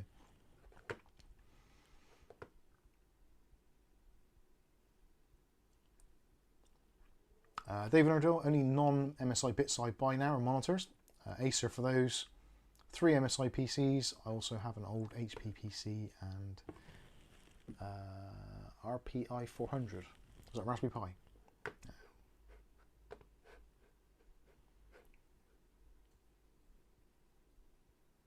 David Undrilled and outdated, 6:10 AM Australian time. 1.5 degrees, feels like minus 0.3. It's weird now the weather changes so much around the world. Patrick says, that's what I was thinking, just wanted a second opinion. Hey, my opinion is purely that is, my opinion is not necessarily right or wrong. You're going in the wrong direction because you're getting behind again. No, I'm scrolling down. Okay. I think so. Adam N. Question, purely for gaming, 5800X 3D versus 5900X, with regards to what you were saying about more cores for longevity, they seem quite close in price. Yeah, that's a tough one. It depends what you've got already. I think is going to be a consideration there as well, because you get to a certain point on the AMD and also Intel platforms where, unless you're making an absolutely stellar jump in one direction or the other, you don't really get the benefits, which I noticed it a few times. Like I went from the 3600 to the 3900, that was noticeable. I then went from the 3900 to the 5800, that felt the same, maybe slower. I then went from the 5800 to the 13500, which felt roughly the same, a bit snappier, but roughly the same. Then went to the 13900K, and that was like, wow, okay. This is what it's all about, I get it now. But still in my PC behind me, that's the 7700 non-X, no, 7700X, which is roughly the same sort of price as both of those. And again, it feels kind of the same as the 5900, the 5800, the 3900. They all feel very similar. A bit more snappy in single threaded tasks or low thread counts. But in general Windows use, there's not a lot between them. When it comes to gaming, again, games generally are going to be almost 90% GPU bound.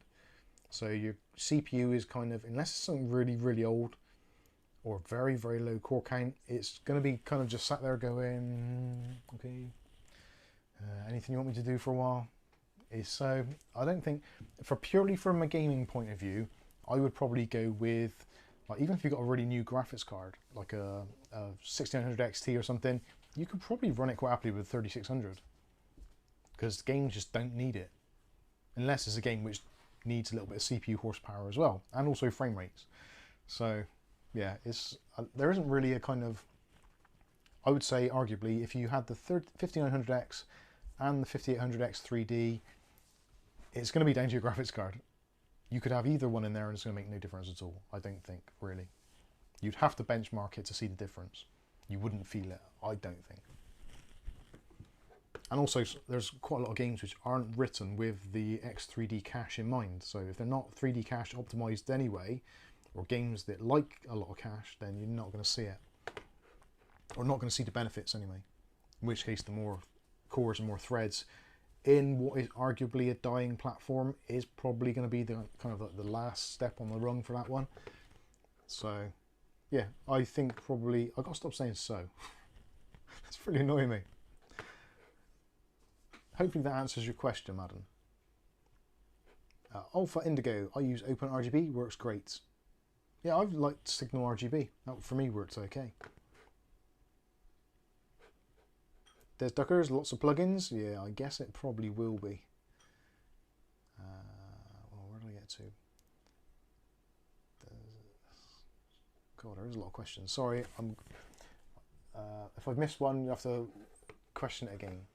Wild Bill, question, why do I have to have my sound volume on 1618 when I'm just about half other YouTube, 6 out of 10 is adequate. Is it something to do because you're live streaming?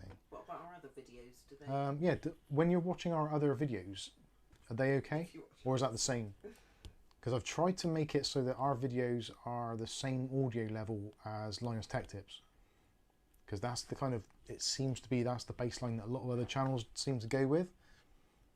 It might be because I am, well, the microphone I'm using and also the mic pack, it might not be quite as loud as it could be. I think that's down to OBS. I don't think it amplifies it as much.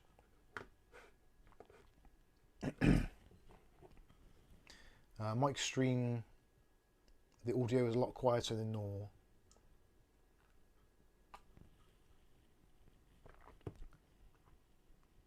Right, okay, I will turn it up a bit because it does make sense. So I'm going to try and turn it up. I think I've got a feeling I'm pretty much at the maximum I can go. Alright, stream mic. So let's add on a couple of dBs there. There we go. How's that? Is that better? Sorry if I'm blasting anyone's ears right now. I am talking a little bit louder as well, so that possibly doesn't help. So what about minus 15? So minus 2 dB. I'm going to have to scroll down to the bottom now to see if that has actually made any difference at all. Oh, Des Ducker says, so that's why my 1TB Gen 4 drive is running slow, about 90% full. Yeah.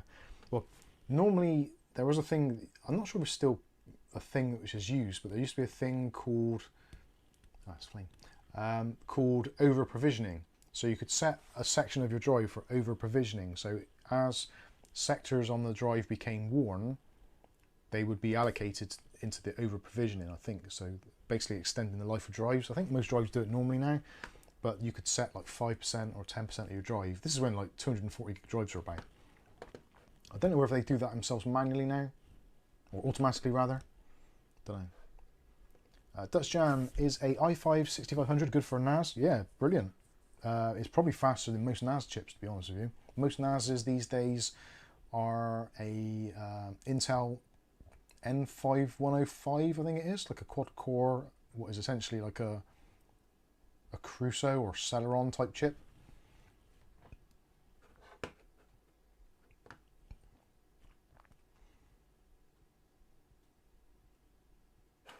Pac-Man says, I'm screwed then, my life is in the potty and this was all I had, I don't have money for parts. A sight I hear a lot, unfortunately. Hopefully the big man upstairs will be looking down on you and send you some good luck. Good luck. That's what we all need, good luck. Manifest. Yeah, manifest it. Positivity. I hate it when people say it's me, but try it. You never know. I've got wood for our fire this year. Sorry that. It's true. Mark Point says, I agree with the 50% rule with SSDs. I think it kind of makes sense. If you want to keep them at their kind of optimum levels, 50%, maybe 60%. Kind of not being too anal about it, but yeah. You want ideally kind of half the drive is where you should be happy with. There you go, Bill. Well, Bill, hopefully this answered your question. Dave Hall says, known good replacement parts are critically important. I wasted many hours due to too bad and new SSDs. Yeah, I would say that is exactly right.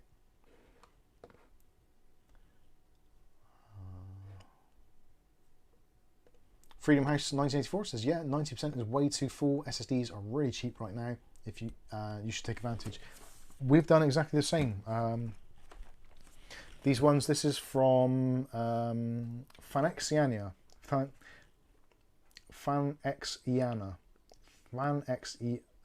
Yeah, that's right. This is a 2 terabyte one. The S500 Pro. This at the moment is about £60 on Amazon, which is pretty bloody good for 2 terabytes. And the faster version, this one is the Fanexiana. I'm never going to do a review on these. This is the S660. Bob does it on purpose. 1 terabyte PCI Express Gen 4 x 4, I believe this one is. Was that Bob or not?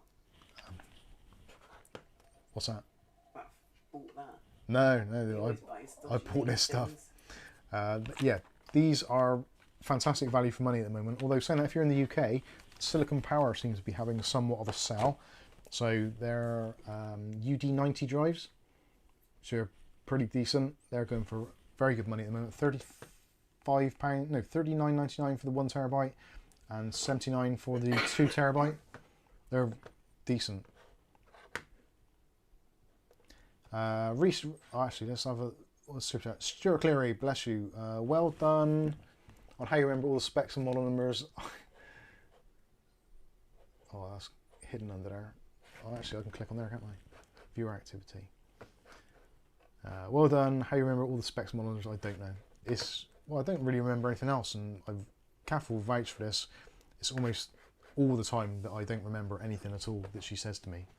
The numbers and this stuff seems to stick, but anything else that goes on in the world is completely like, I don't know. It goes in because you asked the question that I've just said to you. Yeah. 2 minutes later. It triggers some kind of a emotional response, but it just doesn't stick. You do answer it straight after, or you just ask exactly what I just said to you. It's like deja vu, but in reverse. Probably like deja vu for you, but for like me, it's how soon after you ask the question of something I've just explained. I am rubbish. I expect I explained too long. Thank you for your super chat, much appreciated. Actually, I should go to the webcam. How much different is that picture now? They're saying the live stream is a lot quieter than your normal videos, and it's about half the volume. Half? Damn, I better crank that up then. But then some are saying it's fine. Oh, right. So I'll put it up to, I can't increase the volume any more than what it is now, so that's on the maximum. Hopefully that should be somewhere. It's still not doing it. I've got a feeling these mics, I don't think they've got the most juice in them. It could be the actual microphone, or it could be the mic packs. This isn't what I usually use. Normally I use the Boya M1S, which is a non-powered mic, but it seems to have like incredible gain on it. Yeah, that's on 5 now. Doesn't seem that there is a lot going into these. I might use the other mic packs in future. I've got another set, but they're a little bit bigger, but they are a slightly more kind of semi-pro level. So we'll take a look at those. Anyway, hopefully the audio is a little bit better on now. It's currently 25 degrees Celsius here in Bristol, UK, and we're currently looking at 59% humidity. Who cares? What's the picture like? It's pretty good. It's not bad. It isn't that different, is it? Like, obviously the framing and what have you is different, but it's pretty bloody close. I actually did a video the other day, a very quick video, and I used that camera as like a B cam to get the 2 shots. And normally when I do that, I think, oh Christ, I'm gonna have to color grade it and do all sorts to it, but I didn't. It was really, really easy to use, which is frustrating because it means that I'm gonna have to do work. Where's my mouse gone? There we go. Anyway, sorry, Reese Reed, question. Well, just wondering, I have a Ryzen 3600 at 4.5 gigahertz on all cores, stock voltage. Considering something like the 3600X would just be a bin 3600, am I technically overclocking? I don't know really. Yes, you are overclocking in theory. If you ever change your all-core frequency, you are technically overclocking, because that's not what it's designed to do. It's designed to bring down to a more moderate level and to save voltage and all that other kind of stuff. You are effectively reducing the life of your chip, because it's like if you're using your voice. If you're shouting all the time, eventually your throat's going to give in. Whereas if you're quiet sometimes but shout other times, obviously your voice is going to last a lot longer. And your processor is no different.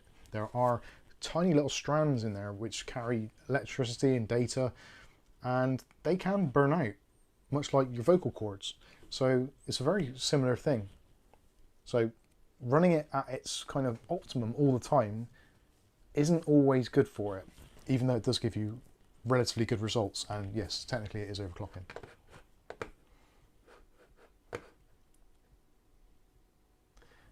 David Andrew says ARM CPUs work best in clusters. less so as x86, x64 CPUs, but they're better for single CPU apps. Thank you, David. Matthew Day says, I think Apple are ARM based now. I believe you're right. I believe that is the case, yes. Essentially, the iPhone, well, the new iPhone, I think, is ARM based as well. Or is it still the A15 chips, or A16, or whatever it is? Although I think the A16 is possibly built around ARM technology anyway, hence the A.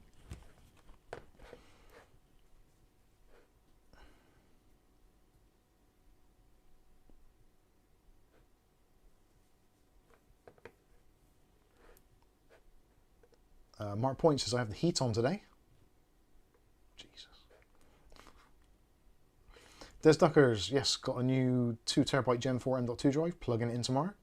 Awesome stuff. Matthew Day says, how many motherboard makers are left? It seems there used to be many more unless they were just sub-brands.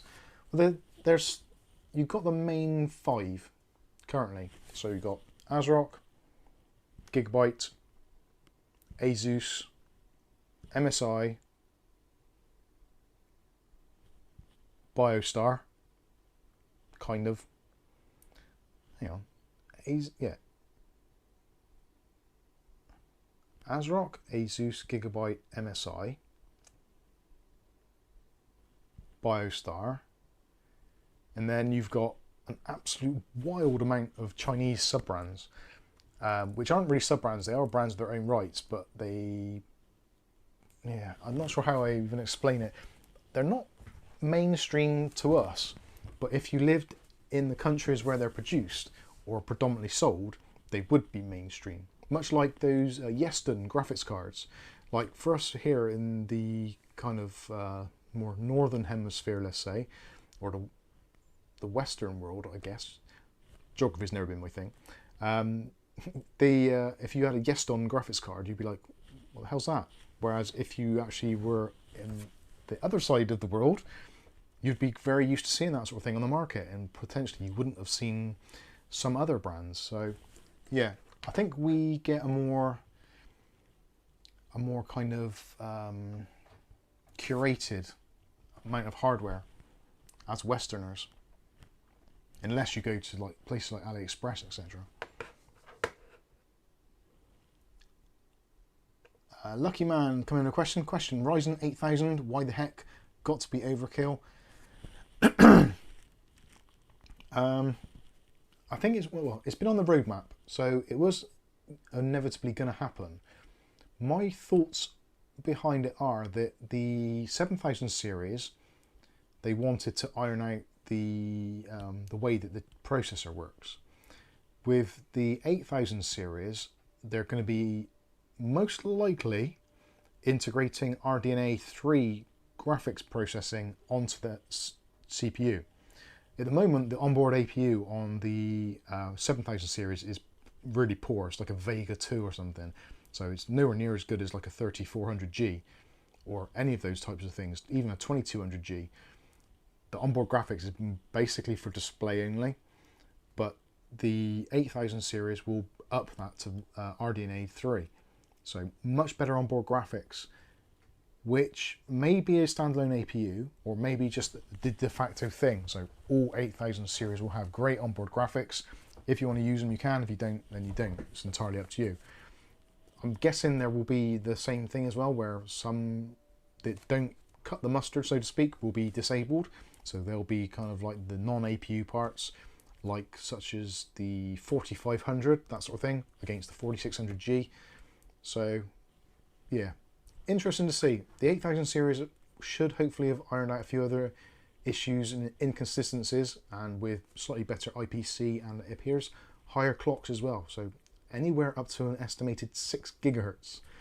So kind of chasing on Intel's coattails a little bit there. Hopefully that answers your question.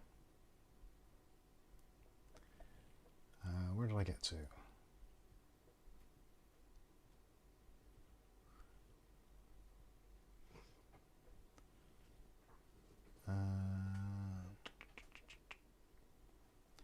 Stuart Cleary, David Underhill, silicon power SSD are super cheap in Australia at the present. They're getting cheap here. There was a while where they weren't. They were cheaper in America than they were in the US. They're very, very close.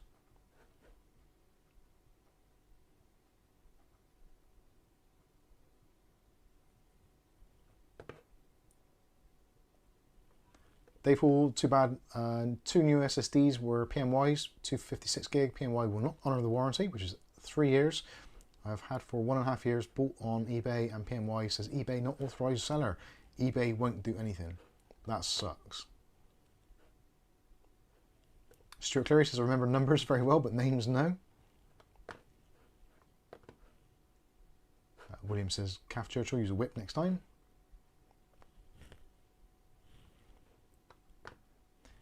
Stuart Cleary, the volume is defo low tonight. Is it better yet?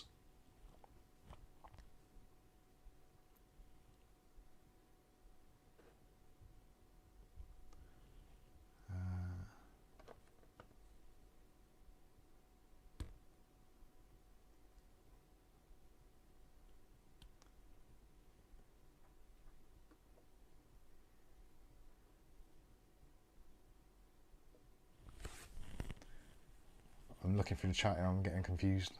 It's easily done. David Aitken says NZXT EVGA 2. That's a good point actually. Well, NZXT are ASRock. It's basically the same company. Well, they are the OEMs for NZXT boards at present. EVGA, I would say, yeah, arguably it is a bona fide brand, but it's more of a kind of more like a boutique brand. I don't think I've ever seen an EVGA motherboard for sale in the UK, or at least not one that's caught my attention, possibly because of price. They're normally high-end overclocking boards, which are designed for competition use kind of thing, not really the sort of thing you would buy as a regular kind of desktop build, possibly. I might be completely wrong there. I might need to even look at EVGA motherboards and see what the deal is. But most of them, I think, from what I can recall, were like odd ones where they're like the socket was rotated 90 degrees and the RAM is at top and bottom, just so it's got better pathways and connectors on the side for overclocking, so you can get your liquid nitrogen down there a little bit closer. So Stuart Cleary says no audio, like no better. All right. Willie Bob says audio definitely louder than before, Mike. All right, okay. Really random. Yes, it's better for me, Mike, but I turned it up louder than normal. Okay. So, I'm not sure. I might have to ditch these mics. mics. If it says internal on there, is that because it's the wireless stuff? Does it mean? Yeah, I'm running through these. No, it's going straight into the computer rather than, because every time if I plug it into the camera to get the normal volume levels, every time I switch input, the audio loses. It's Elgato's fault. Bastards. Right, audio's better. Okay. Stuart Cleary says no. Okay. Sorry about that. Mark Mako says, who makes Elsa graphics cards? I actually bought another one of those today. I haven't told Kath about it yet, but she's probably seen it on the PayPal thing. So yeah, I bought another one of the Elsa 5700 graphics cards, including taxes and shipping. I think it's £94, which I think is like amazing value for money for RX 5700 with 8 gigs of RAM, which is basically a, well, from what I can tell and from the review, which I'm not sure is even out yet, they are XFX cards which have just been refurbished. I can't see that. I looked at the PCB and I'm not sure if it's like a generic PCB with their cooler stamp or chucked on it. I don't think it is, because it's even got the XFX BIOS switch, so you can choose 2 versions of the BIOS, although on my particular card both BIOSes reported exactly the same noises and also clock speeds. So maybe it's one of the BIOSes is borked, I don't know, and the chip, the selector is still on there, I don't know. But I am ordering another one, so at least now I'll have more than a sample size of 1 to confirm, or well, yeah, I suppose to confirm whether or not that is the case. If it's another XFX card and whether the dual boss actually works at all. Matthew Day says, have you tried anything else on the Elgato port from last week? No, I don't think I have actually. No, port number 3, the problem port. No, because that is, the webcam there is USB. No.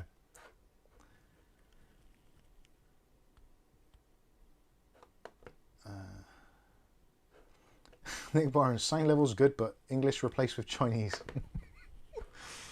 Oh dear. Dave Aikens has a couple of X590s on scan, £199 and 250. Yeah, that's probably why I've not noticed them before. Roderick Kennedy, how you doing? Right. Matt Andrew. Matt Andrew. Question 2, refill or not refill AIO? That is an interesting one because, well, do you need to or do you want to? Both of those are very, very different things. If you want to, just for your own morbid curiosity, then yeah, what the hell, go for it. If it's not in warranty, then yeah, go for it. If it's under warranty, then I would suggest not refilling it. I would suggest if there is an issue with it, return it. Just in case. And depending on how long the warranty is on the product, if it's MSI, whatever, 2 years, eBay, whatever, 1 year, whatever, you know, use your warranty first before you start opening things, because if you do tamper with it and something goes either wrong, really bad, or it just stops working, they will know you've taken it apart, pretty much. Yes, Gav? Aletta asked a question, you missed it. Oh, right, sorry, I'll get back up to that. That was quite far up, I've got it. Right. Mike, what Hang on, do you... let me finish this one, and I'll, so I was all confused. Finished. No, not yet. So with the AIO, if it's under warranty, don't touch it, really. If there's a problem, get them to sort it out. If it's not under warranty, yeah, sure, why not? Take it apart, refill it. Try, if you can, to refill it with distilled water, or at the very minimum, deionized water. And potentially, if you can, try and get some kind of fungal growth inhibitor or some kind of anti-corrosive stuff in there. Not easy to do. Most people don't. Personally, I've done it before, and I've just put in deionized water and hope for the best. But with anything, you've got heat, you've got air bubbles, you've got water, which is stagnant, so you can get growth in there, which can actually make it worse than what it was before you cleaned it.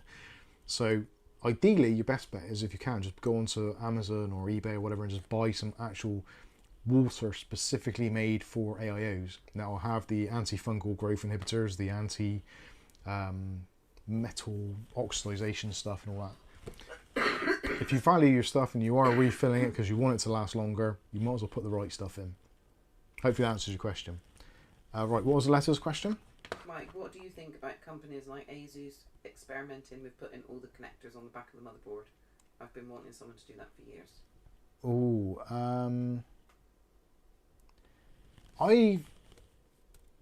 I'm gonna be putting on my slightly negative for this one.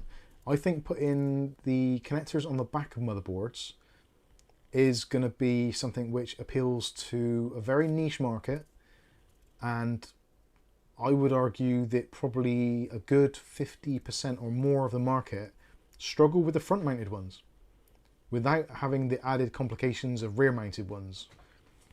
So, and also then you're adding more complexity. You're adding more complexity. You're making it more complex and ruining basically the compatibility with the ATX form factor, unless they call it something new. So if they call it, I don't know, reverse ATX or something, I don't know what the name would be, but they'd have to have some specific name, and then you'd have to have motherboard manufacturers and case manufacturers state specifically that they support that standard. Now, because you've got micro ATX and you've got mini ATX and ATX, you're going to have 3 new standards for each one of those motherboards, because obviously your back panel for micro ATX is going to be much smaller than mini ATX and ATX. So you're going to have cutouts in the metal, which is going to then decrease the strength of the chassis as well. So your motherboard's going to be in there flapping around like a fish out of water. So I think, personally, I think it's a bad idea. If they stick purely to ATX and call it a specific form factor, then I think it's okay for those that want it. But I personally see it as being just another thing that they've introduced, which is for almost the entire market pointless, and is going to just make tech support and speccing up a PC just that much more difficult. You know what it's going to be. Someone's going to be, I've got this motherboard, they're going to leave off the code name on the back because they've got their MSI B850 reverse connector, and they bought their Corsair 4000D and then get it home and realise they can't even connect it up because it physically won't fit. And it's like, it's just asking for trouble. I think it's a bad idea. But for people who are doing kind of serious water cooling or overclocking, or just like that aesthetic, I can understand the need for it, but I think it's just adding another complexity layer to what is already a pretty complex state of affairs.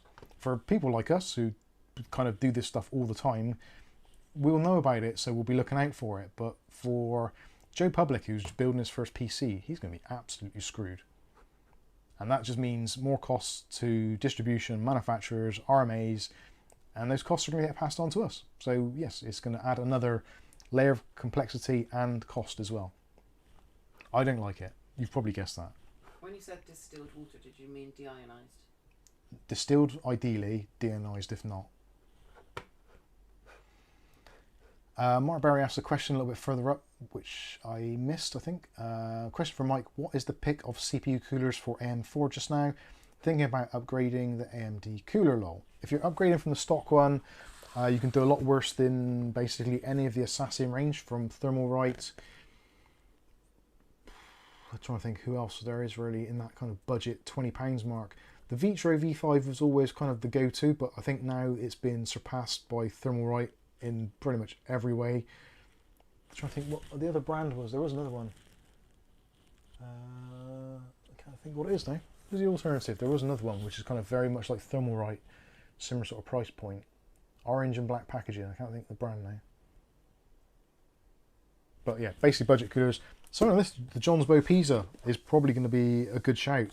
This ID cooling. I've not used. Oh yeah, ID cooling. Well done, whoever said that. Yeah, ID cooling is going to be definitely worth a shout. I've been really a big fan of ID cooling and Thermalright recently, being they are that kind of budget end of the boards. Works for me, and they seem to have reasonable performance as long as you're not trying to cook the damn processor or set up a rendering farm. Then I think you'd be absolutely all right. So those would be my kind of picks.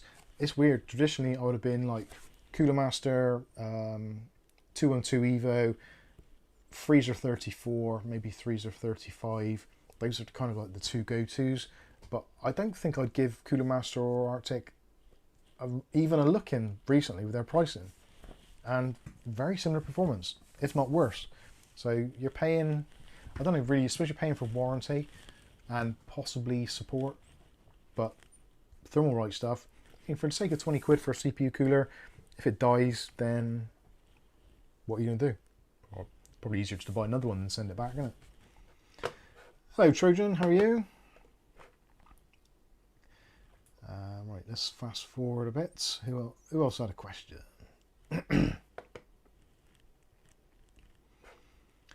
Freedom House 1984 says I replaced a couple of plates on Arctic 2 freezers. The Liquid 2 cooler, sorry. It's pretty straightforward, but they provided the cooler and water. Yeah, that's pretty handy. Stuart Cleary, 10 PM and still light out. It's bloody dark out here. No idea what time it is. 10 past 10. Welly Bob says PCs need to be as friendly as possible. Needs to be as friendly to build as possible now with the prices. It just needs simplicity to build its user base. Yeah, pretty much. Shastina. Best electric shavers for women who have sensitive skin. I'm not really sure I'm qualified to answer that, but the Skull Shaver brand, I would use them. They basically do a woman's shaver. And the But the Baron blades are very smooth. I've got quite sensitive skin and I use the Baron blades and they worked out well for me. The Forte, which is the standard one I think, was a little bit too close for my liking. It did give me the occasional razor rash. But yeah, check out Skull Shaver. It's not the most feminine of brands, but they do a nice little pink one and aimed at ladies, I suppose. Still got a discount code on that. I think there is still a discount code actually. Careful, see if you can find a discount code. We have got discount codes for Skull Shaver. I use it all the time. I actually went back to my old blades to see if they were any good after I cleaned them. I actually managed to clean them up and they're alright. Alpha Indigo says I have a BTX motherboard. Not heard or seen one of those for a long time. That was around the mid-2000 era. 2002, 2003 I think. Dell did them mostly. I think it was it balanced ATX, a balanced TX or balanced form factor or something.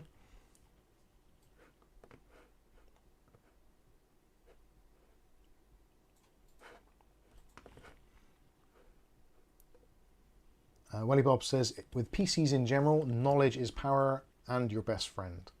I think that's pretty much the case with most walks of life, to be honest with you. Shrek says, Intel failed to make BTX take off. I don't know how the motherboard makers are going to make each of their own connectors on the back form factors take off. I've got no idea. I think it's a very novel and clever idea, and I can definitely see the use case advantages of it. But there's so many disadvantages, especially as well, like if the connectors are coming out the back of the motherboard, so you're going to have a cutout. Then you've got your connector going in, so then you have to make sure that there's enough depth in terms of cable management behind that as well. And so the cables aren't at too much of a 90-degree angle, because if they are, when you slap the back panel on, you're going to be taking kind of like a bent connector like that, and you're just going to be kind of crushing it in. So you might damage the connectors and or damage the ports, depending how they're attached to the board. So there's lots of things that can potentially be done well, but I think, as we've seen with a lot of things, if they find a good way of doing something, they'll do it cheap and make it worse. That does seem to be the way of things, unfortunately. Joe Adams, 5 AM here and sun starting to rise. Wow.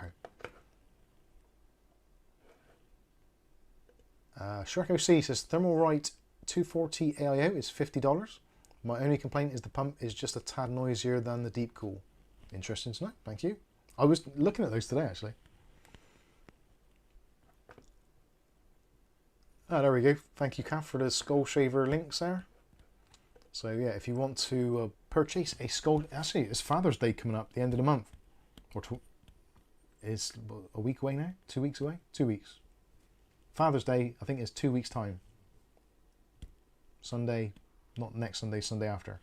So if you want to get your Father's Day gifts in, head over to Skull Shaver and use the discount code, you get 5% off. It's not a lot, but every little helps. And actually, it's one of those gifts that is actually useful to most blokes. Well, they've got a shaved head. And ladies. Oh, actually, I've just had a look. There is a Father's Day sale on, currently, from skullshaver.com.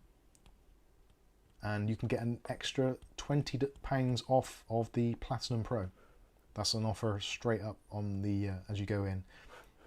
The Butterfly Kiss Pro, which is the pink one for ladies, is currently 30% off.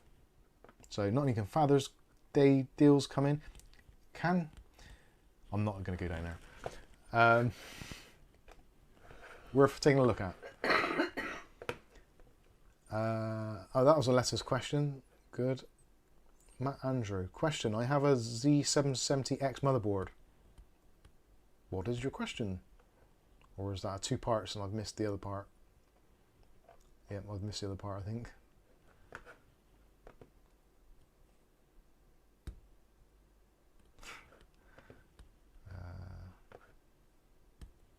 David Andrew now updated 7 AM 2 degrees, feels like it's 0.2. Oh dear. Welly Bob says Asus are okay, but their software is scary poor. Yeah, Asus software is the thing of nightmares. It really is. I don't know how they've managed to do it so badly. It must be. I don't know if they're aimed at a different demographic or a different market. So the certain things that we expect in the more westernized world in terms of an interface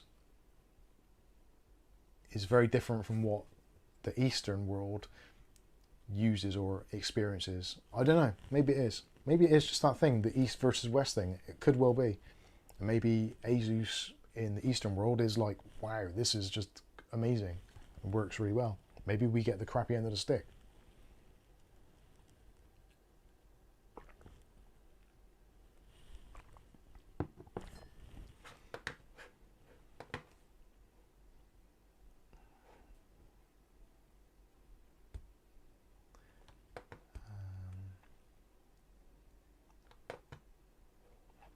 Right, I think that is done.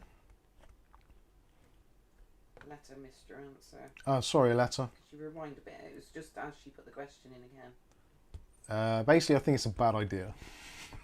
I don't like the idea of it. I think it's just adding additional complexity to what is already a pretty complex market. And Des Ducker's just up a little bit. Des Ducker, question. I thought the 1 terabyte was on its way, but it's okay now. Motherboard has 3 NVMe slots.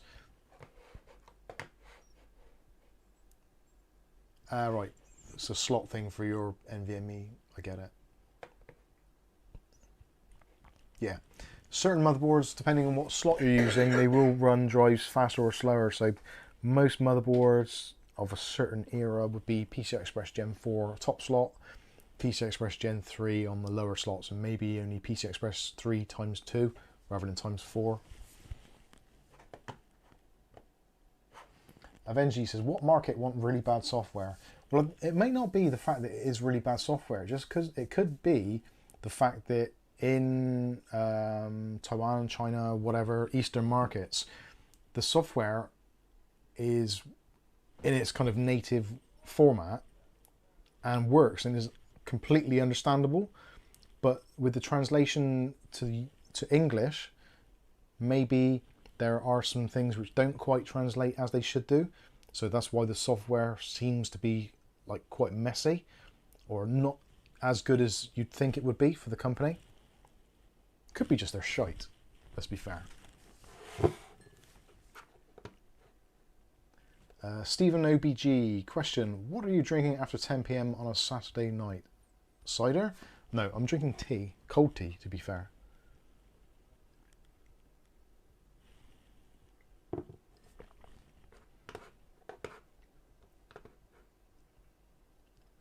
David Anderson says, no, Mike, ASUS sucks globally. I don't know. I wouldn't like to write them off entirely. Always give them the benefit of the doubt. But yeah, they've gone from being like pretty good to being really bad. Like really bad. Their software is horrendous. In fact, Microsoft taking over the ARGB role from ASUS could be a blessing, because anything that means you don't have to install Armory Crate is a blessing.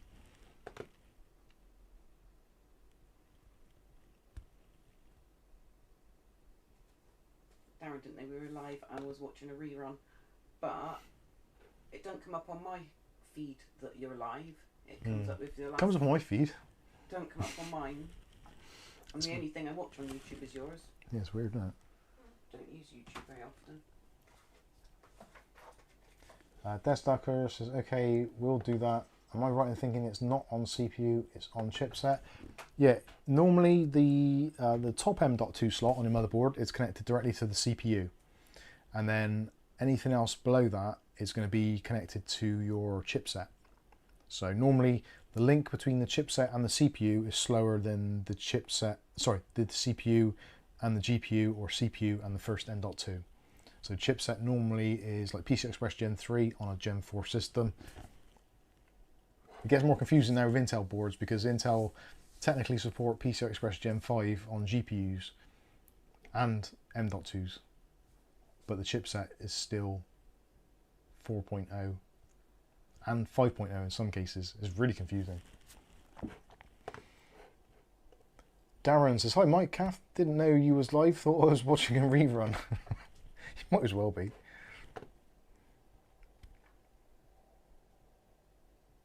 Shrek says, my favourite motherboard maker is ASRock. I'm not saying they're good, but with ASRock you know what you're getting. I think ASRock are in a similar situation. If they made their fan control and RGB software just polished up a little bit, I think they'd be onto a winner. Because they've got some decent boards, decent prices, and actually their B650 boards seem to be actually pretty decent and quite resilient.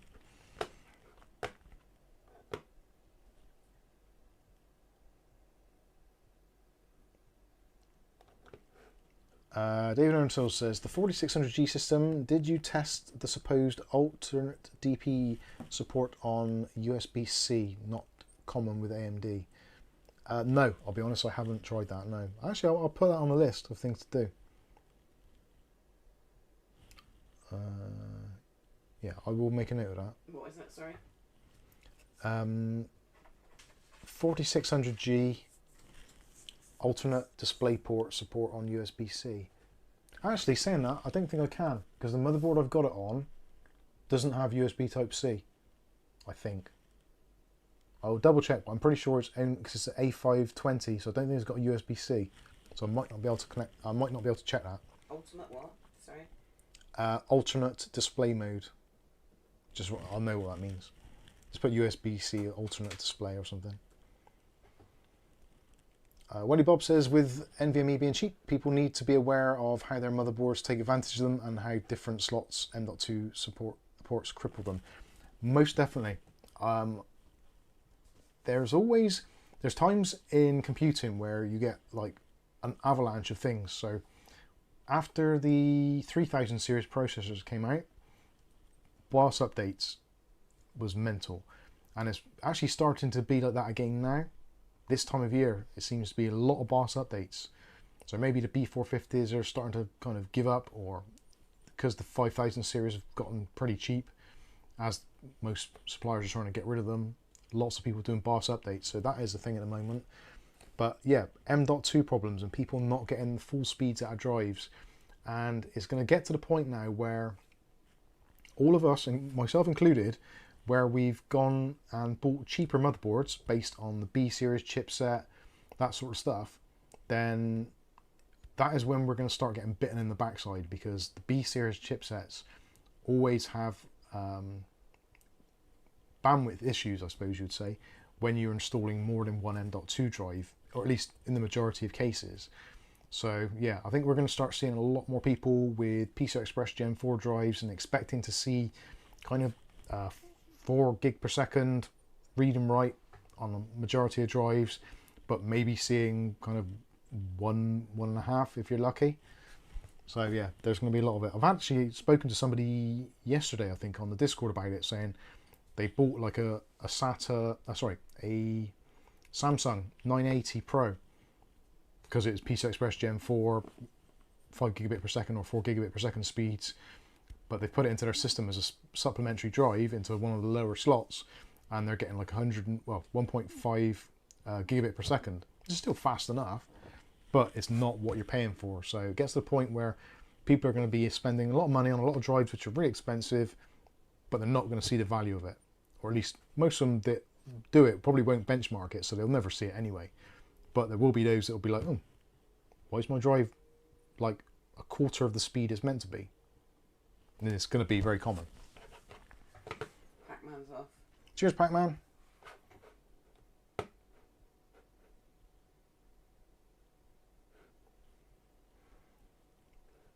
David Erdos says, common problem is one or more SATA ports sharing lanes with the second or third M.2 slots. Yes, very common indeed. Sometimes just a matter of moving a SATA port from one port to another can be the difference between a drive performing well or not, or at all. Delta Esports have recently been building a new PC and have bought a Zotac 3050 and Ryzen 5 5500. How good do you think it would perform compared with a new gen Xbox? I'm honestly no idea. I've got no idea what the latest gen Xbox is like. The thing is, it's a really hard thing to do because latest generation consoles, they all say that they're running 4K, but it's not. It's upscaled. So from 1440p or whatever, there is a scaling going on. So it's not using a graphics card in the traditional way that we would. So you have to kind of take into account things like FSR and the other kind of upscaling technologies to get a kind of same thing, unless you're going 1080p, in which case then you can pretty much compare apples with apples. But I've got no idea. I don't really know. I think probably 3050 and yeah, it's probably going to be, I would say, better than an Xbox in the majority of things.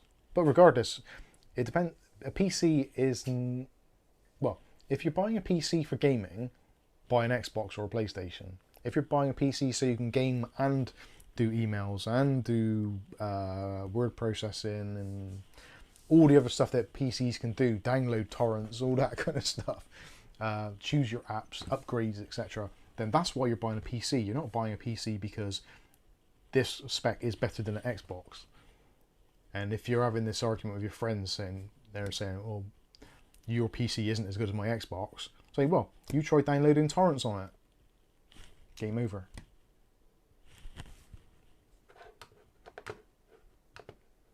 Well, that's a question. I'm upgrading from a 3900X to a 5900X on my X570K X570 Unify. Will I have to flash my BIOS? I would recommend doing it anyway. If you haven't done it recently, there is a reasonably well-known but not very documented AMD AM4 vulnerability actually in the chipset for AM4 and AM5, because there's remnants that carried over. So there is actually a security vulnerability which is actually reasonably easy to take advantage of. So I would suggest updating your BIOS if you haven't anyway. I would say that for everybody. Kenny D, my ASRock B450 only has one NVMe slot. And Pro 4. You put it underneath, sorry. Right, okay. Only has one. The other slot is SATA only, I think. So can I only add more storage by getting 2.5-inch SSDs since they are cheap? Yeah, basically, yeah. Yeah, M.2 SATA is more expensive because it's kind of, there's not really that many people that buy it now, because if you're buying an M.2 you might as well go NVMe because most boards support it now. So yeah, 2.5-inch SSDs is the way forward. Definitely. Trim says, I have a 3070 Ti. Does it go good with a 13600KF? Yes, great. Excellent choice. Good combination. Willie Bob, where's Poppydora? I demand a showing. Unfortunately, we don't know either. She's been kind of going missing. She went missing for about a day. Yesterday. The day before. And about 10 o'clock last night, she went back out and came in, ate some food, and then gone. Not seen her again since, which is very unusual for her. But nice weather, yeah, whatever. She'll be back at some point. Where is she, Flamey? Thanks, Aletta.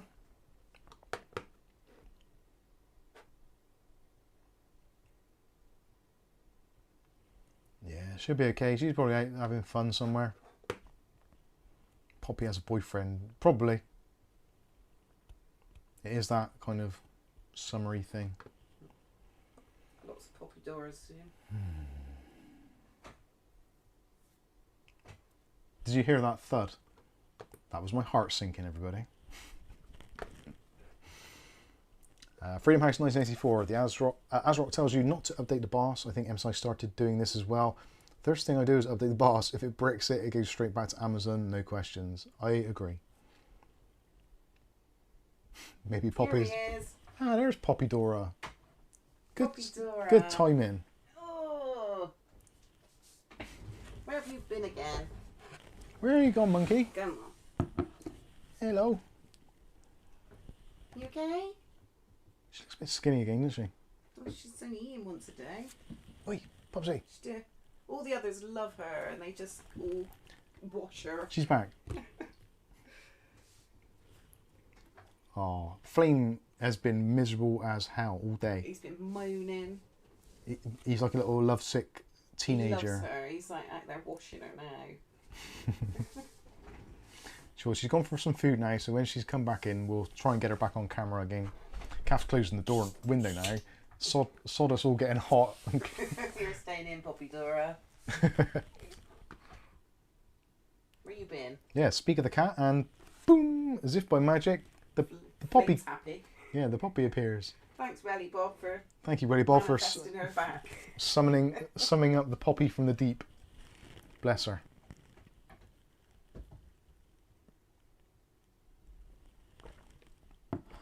Des Ducker says our cats are now on summertime only, and see them at food time out all day.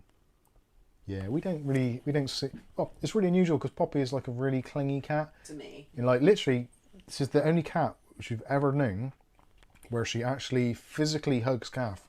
So she'll get her paws and put them around Calf's neck like that and give her a proper hug and like put her head into her shoulder and everything. It's really weird. I've never seen a cat do that.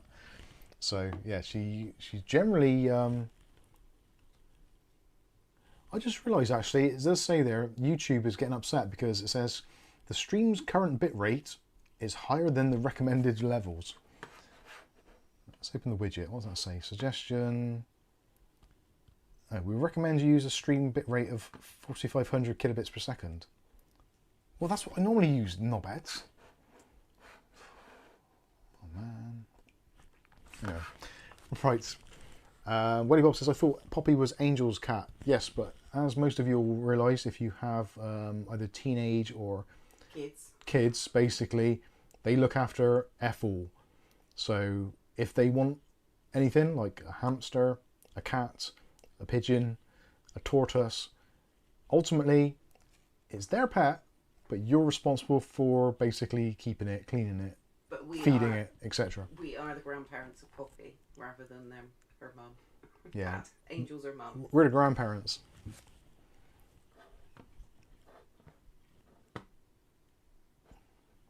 Letters, new boss downloaded. Now to find a USB drive in my boxes of junk.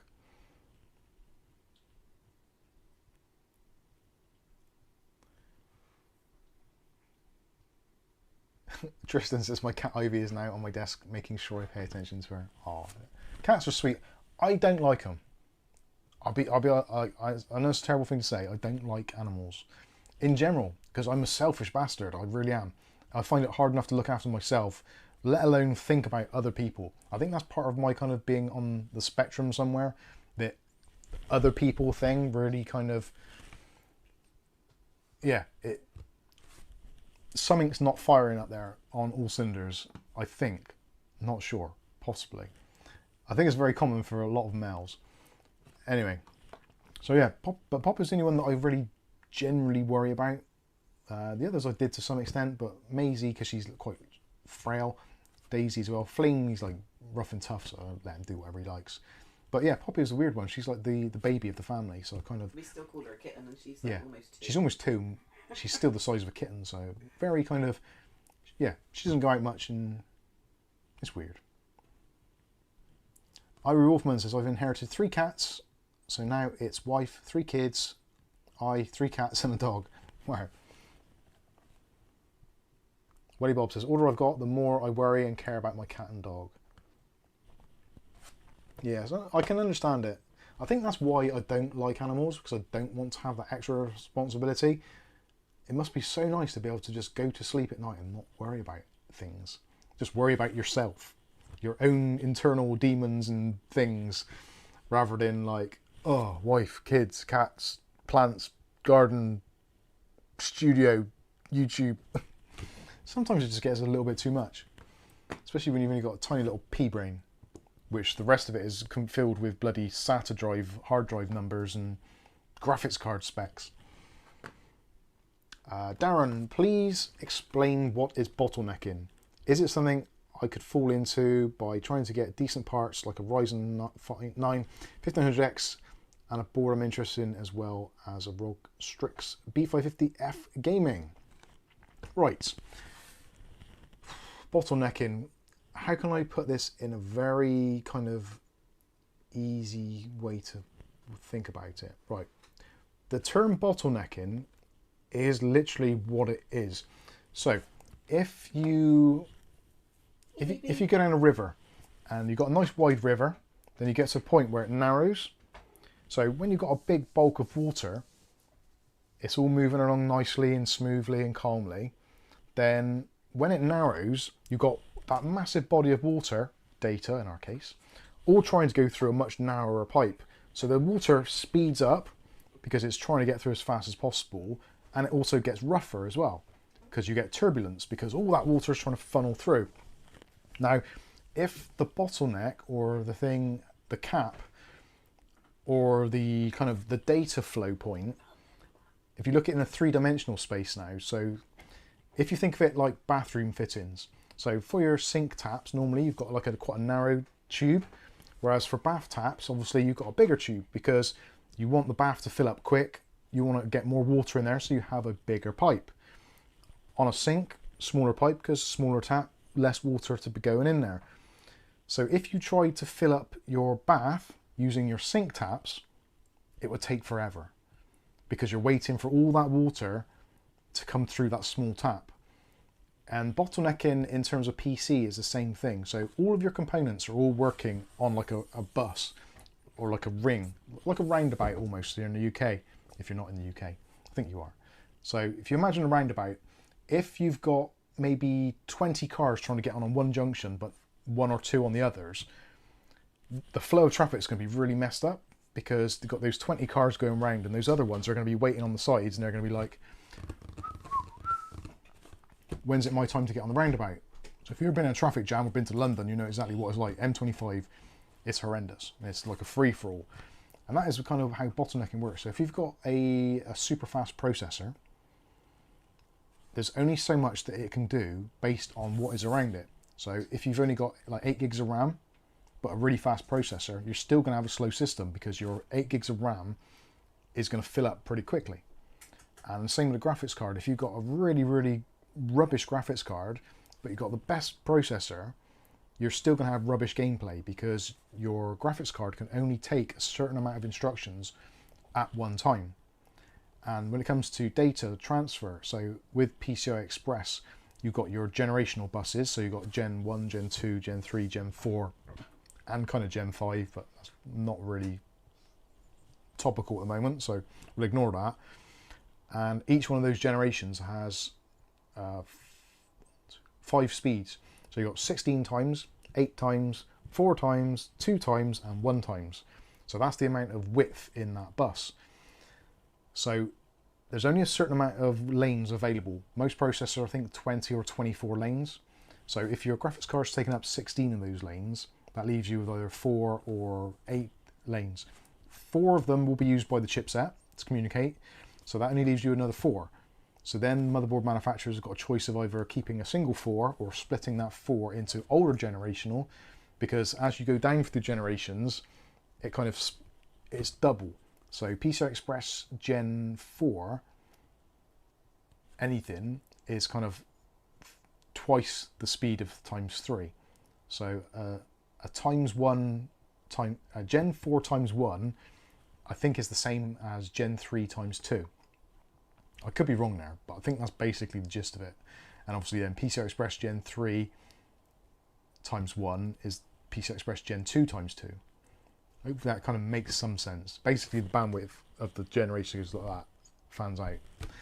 So your bandwidth and your bottleneck are the same thing. Like we said earlier with graphics cards, if you've only got a 128-bit bus on your graphics card, there's only a certain amount of memory you can physically attach to that bus, because each RAM is going to be like 64-bit, so you can have 2 channels or 2 parallel lines. If you double that to a 256-bit bus, you could then have another 2 sticks of RAM with your original 2, so you're doubling the bandwidth. In theory, reducing bottlenecks because your RAM can just handle all that data at once rather than through a narrower beam. I'm not sure if I'm explaining this particularly well. Probably not. It has been a long day, but hopefully you get the general idea. So bottlenecking is basically mismatching components or streams of data. So your system's only going to be ever as fast as the slowest part. The same with cars, pretty much most things these days. So if you, like for a car, for example, you can go out and buy yourself a Ferrari, but put crap tyres on it, and it'll go really fast in a straight line, but as soon as it comes to a corner, it'll just plough into a field because the tyres aren't keeping up with what the car is trying to do in terms of lateral forces. And you could get a Lamborghini and put a mini engine in it, and it's going to handle really well, but it's going to be slow as all hell. So it's all those little things. Everything has got to work together, or at least as best it can. So that's why ideally you want to keep your PCI Express generations together. So PCI Express Gen 4 processor, Gen 4 motherboard, Gen 4 graphics card, Gen 4 M.2s, because it's all running on that nice bus. Whereas if you buy a Gen 4 graphics card and put it on a PCI Express Gen 3 bus, immediately the graphics card is going to be saying, well, hang on, like, this isn't what I expected. You're reducing what I can send to you. Hopefully that makes sense.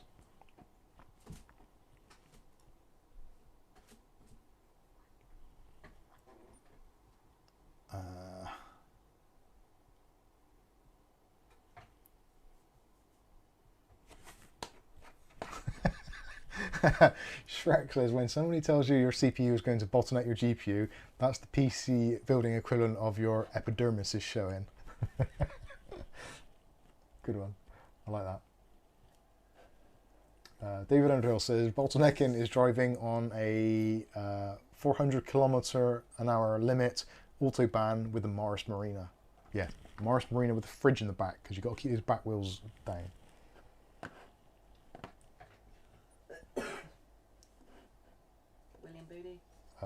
William Bodie, it's more like one is faster getting data around, the other one is slow. Is that No, right? it's dying. Oh, right, sorry.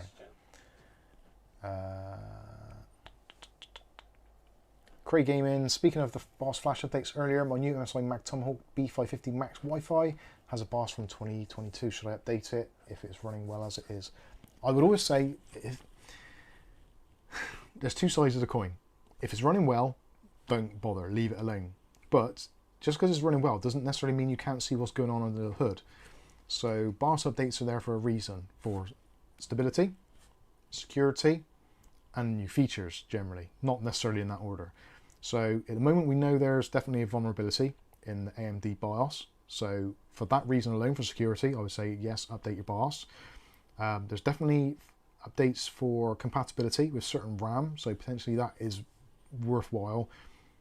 There aren't any bug fixes, or not many that I'm aware of, that are built into the latest BIOSes, so bug fix is probably not really something that's going to be on a priority. New processor support is the other one as well. So in terms of security, if you use the computer online, you use any form of online communication, you use any form of digital banking, your PayPals, your kind of NatWest, Lloyds, TSB, whatever, Bank, Monza, etc. BBC payroll. We won't talk about that. Actually, we will. Yeah, talking of vulnerabilities, this week, amongst many other companies, Microsoft and BBC and a few others have all been compromised. So we've had an email come through. Actually, CAF did, not I didn't get one. So it appears that CAF's data has been compromised by the BBC's payroll system, which, yeah, the BBC, it's quite funny actually, because the BBC used to always jerk itself off about how good their IT infrastructure was, and then they leave everyone's payroll wide open. And I haven't been there for 5 years. Good job, yeah. So CAF hasn't been there for at least 5 years, so why the data is still on their system, I do not know. But anyway, I digress. So yeah, in terms of, if you value security, you use the internet, you do any kind of secure stuff, or maybe even if you've just got stuff saved in the cloud, like with OneDrive or EZDrive, Dropbox, all those kinds of things. It's not a cloud, it's just someone else's computer. Yeah, that's what it is. The cloud isn't a cloud, it's somebody else's computer. So in terms of plugging vulnerabilities, ideally you want to do it as quickly as possible if you value your information. Because we've all done it before. We've taken a picture of something like a driver's license or whatever and then pinged it off to someone. That's likely to be in the cloud somewhere. So making sure your system is reasonably secure is a step in the right direction, I feel personally. Darren says, Mike, you're a god, mate. I gave you a mad question and you answered it. Great. I hope I did.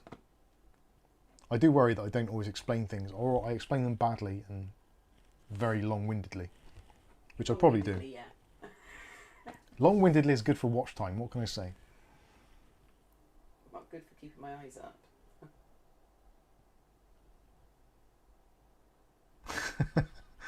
Riley says, for me, bottlenecking is having a pipe between the CPU and GPU, and if you combine the bath, stroke, sink and roundabout, you end up with, say, a 5900X CPU and a GTX 970 GPU.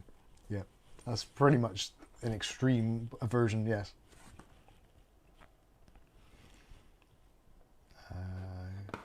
Thank you very much.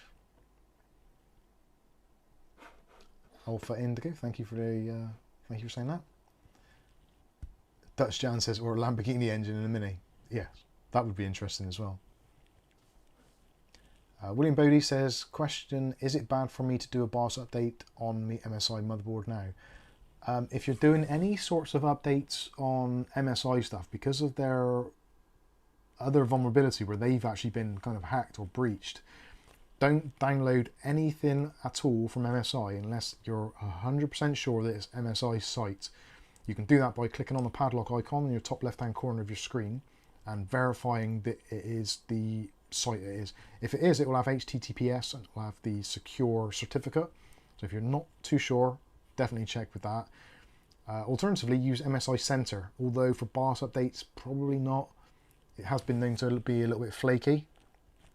Yeah, just make sure you get it from the MSI site. Don't ever, I don't know why people do this, never ever download BIOS files or updates or drivers from anywhere other than the manufacturer's website. Like if someone's got some website or even on a forum, if they link to a file, do yourself a favor, do not do it. Because although 99% of people are genuine, law-abiding and decent folk, there's the 1% that are assholes and try and F it up for everybody else.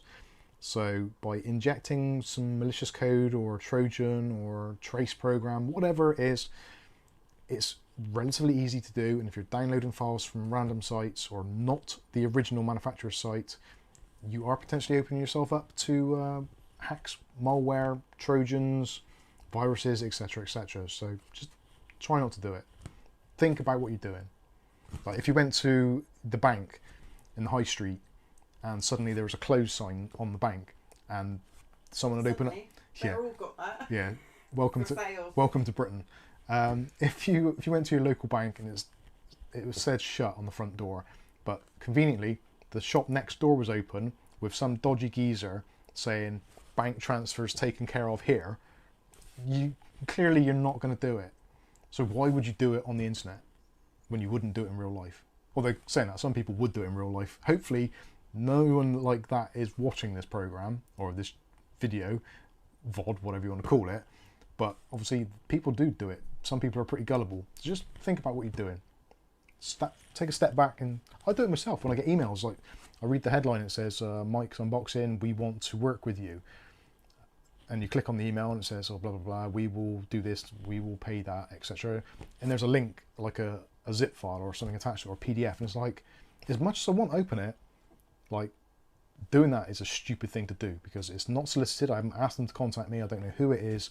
It's a random person. Why would I accept sweets off a stranger? I wouldn't. I wouldn't get in the back of their van either. So you shouldn't. Anyway, there you go.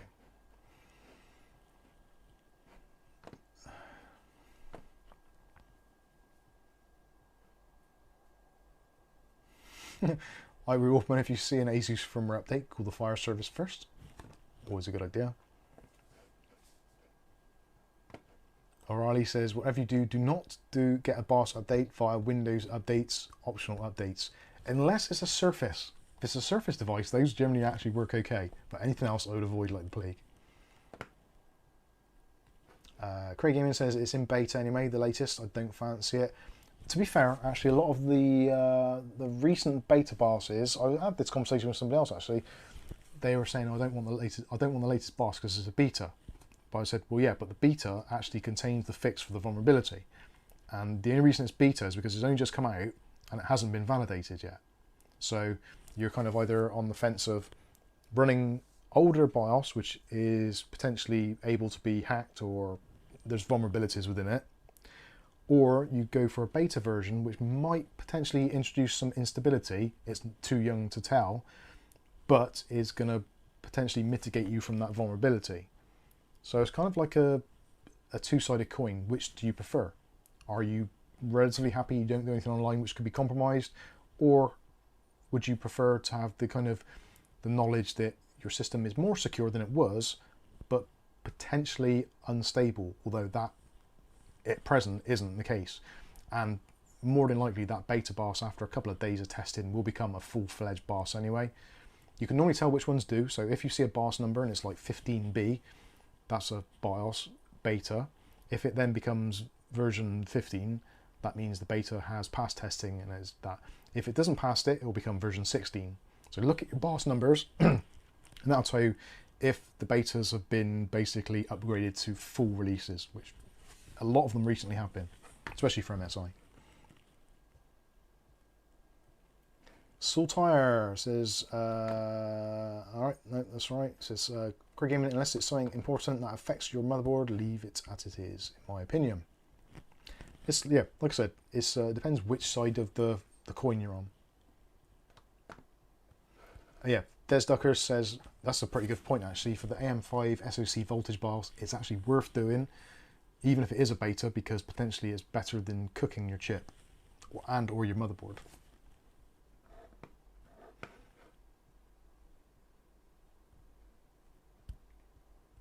Tristan G, yep, I agree, well done.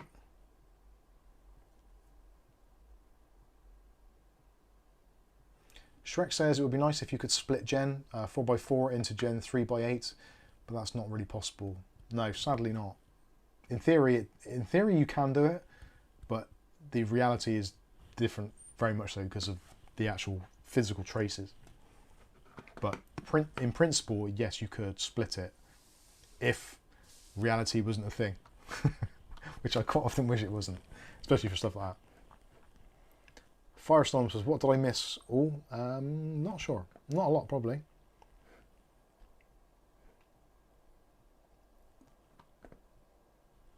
Ivory Wolfman says, my Pixel 6 runs beta, my Windows is in beta, and I also have Chrome OS installed on the same system. Beta is fun. I think beta versions these days are more stable than they used to be, which is nice.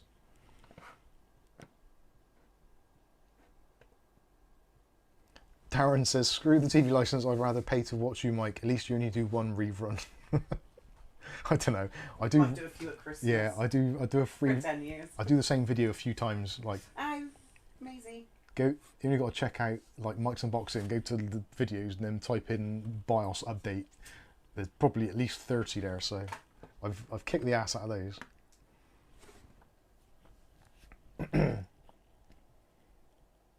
Welly Bob says BIOS updates are significantly easier these days, however they can still go tits up, so upgrade a BIOS with caution always. I agree. If you've got BIOS flashback, I think it's a little bit safer. If you don't have BIOS flashback, I would be slightly more reticent. Good word, reticent. No idea what it means. Heard someone use it, sounded good. iRolfman says, I pay for TV license in Ireland, no choice. Even though I don't watch TV, barely watch Netflix, except YouTube is now counted as TV. What, in Ireland? Wow. I think they word it in such a way that it comes across as that. I think, yeah, I don't think it is. I think if you're, well, I guess if you're, for UK anyway. If you're in Ireland rather than Northern Ireland, it might be. I don't know. But I think they worded it in such a way that it sounded like it was. Freedom House 1984 says TV license, question mark.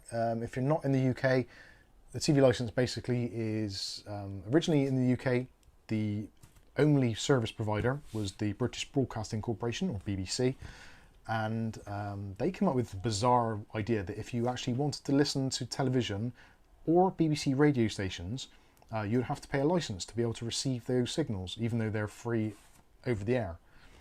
So yeah, and they had all kinds of weird things like a TV license detector van, which used to go around with a spinning coat hanger on the top to detect if your TV was on and receiving signals. Like that was even a thing. People used to believe that stuff and hide behind their sofa when they knocked on the door. It's absolutely ridiculous. Thank you for the super chat with the 5, whatever they are. Hang on, let's have a look. That is. I'm liking this stick. Oh, why is viewer activity not working now? Am I using all the kilobits? I don't know. claws. Aww. Right, viewer activity has gone. I can't see what it was. Who was it? Tristan G, thank you. $5 for gaming mic. I have a Stream Deck. Have you tried this out? I find it works out quite well. To be honest with you, I don't play enough games to make it worthwhile using that amount of money on a dedicated device which isn't Windows. I have been contemplating getting the new little Asus tablet handheld thing, purely so that I can work in the garden with it. But I don't think the screen is going to be bright enough or large enough for me to do that. So I've been kind of on the fence about that. It's an Asus product as well, so it's like Armory Crate. But I like the idea of having a Windows 11 device, which is pretty much portable. But I do prefer the idea of an iPad, but an iPad that runs Windows, which they don't. So I don't know.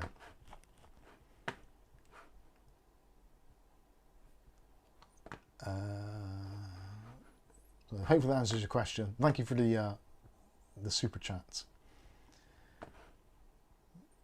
Monkey86 says, I think I saw you posting on Hot UK Deals the other day. Was that you? What, me? Or someone else you talking to? Yes, I do. I frequently post on UK Hot Deals. Well, at least I comment on a lot of deals. I post the odd one now and then, but mostly I look on there. If there's a good deal, I put it on our Discord so that all our guys know about it without having to go through the rigmarole of UK Hot Deals.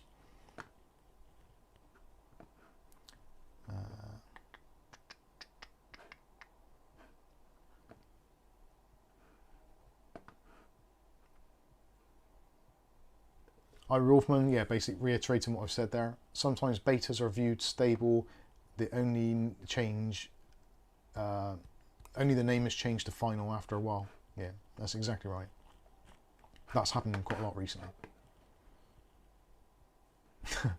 Trojan, my favourite mic quote: "Updating your boss is always an ass-clenching moment."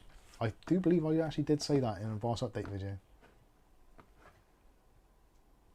You might say it about your driving. William Bodie says, I don't give a rat's ass about BIOS updates. I follow Mike's videos on how to. Thank you very much.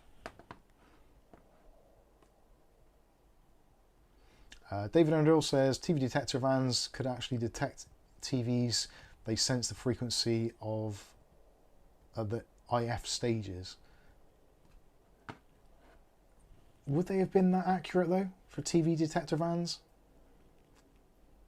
Especially with houses, well, I guess in some locations, like in America or larger open places, possibly Australia, etc., where there's less built up areas. But in the UK, if you've got like, well, our house is probably, I don't know, 20 foot wide at best.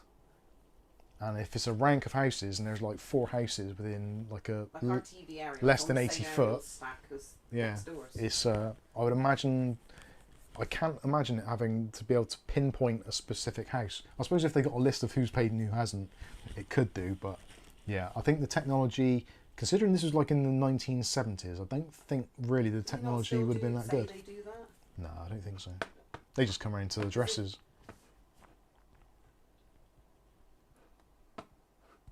Welly Bob, what's your thoughts on paid VPNs? I'm not convinced, to be honest with you, these days on how effective they actually are. Well, it depends what it is and what you're trying to achieve with it. If you're trying to achieve an alternate geolocation, then they are very effective, the paid and non-paid ones.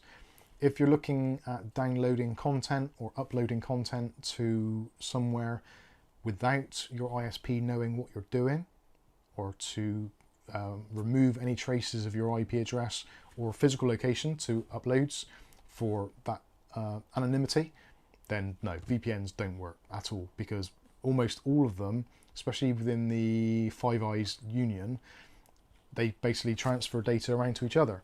So even if a VPN says they don't hold your data, they have a legal obligation to provide the data should the federal government, the UK government, MI5, MI6, whatever, if they've got an interest in you, or the police have got an interest in you, they can request it.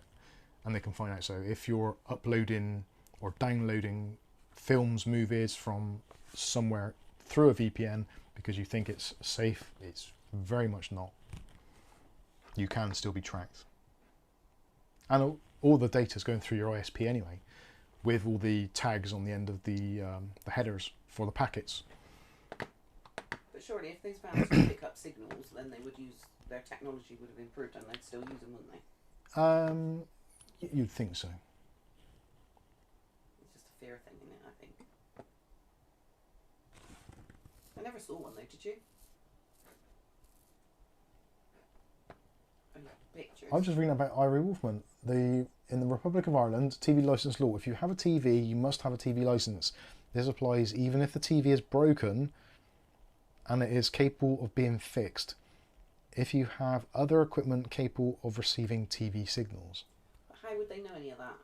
Because they don't have permission to enter your property without a warrant. That's just a fear thing, isn't it?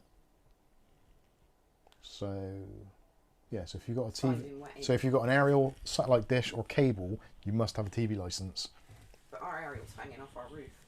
The cable. We asked the roof man to take it down, but he just wound the cable I actually, up. when we were having our issues with the internet, I'm actually saying that.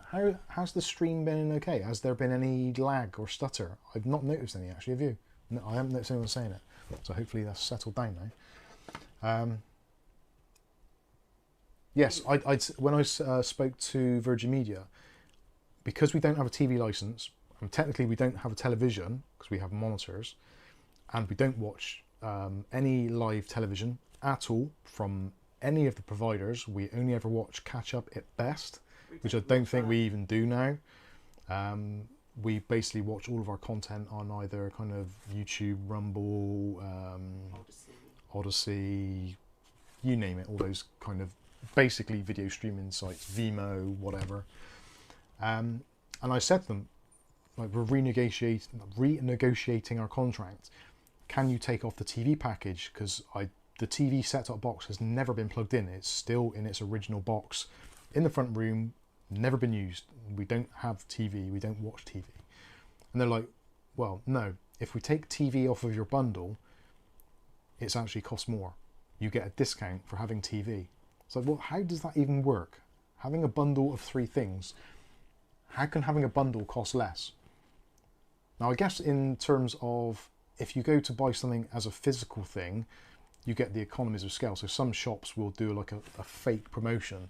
So they'll get 3 for the price of 2. You're not getting 3 for the price of 2. You're getting 3 at a reduced price. Which effectively is the same thing, but they're still making money on it anyway. A lot of shops now, if you buy a pack of 6 of something, it's actually cheaper to buy 6 single ones. Yeah. It's basically a con. So, sorry, can you close that window? I don't know if it's a bit loud for the neighbours.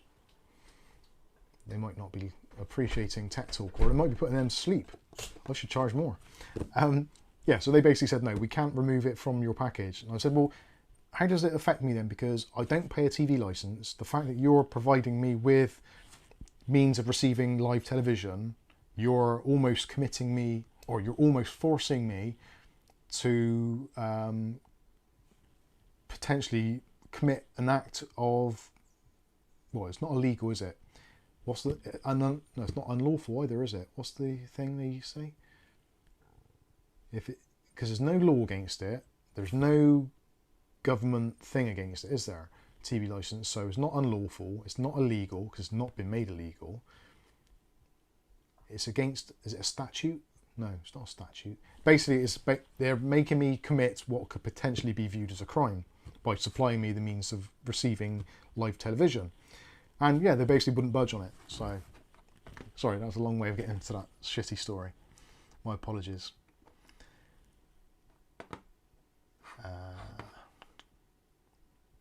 O'Reilly says, a free public VPN / open VPN has some minor security risks regarding your personal data and content, potentially easier to get malware.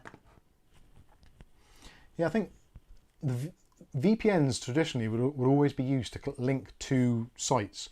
So if you had like a Windows network at one site and you had another Windows network at another site, you then use a VPN to create a virtual link between those two sites so you could share files with each other or see the other files on another site or upload files or whatever. But nowadays a VPN means something very different than what it used to.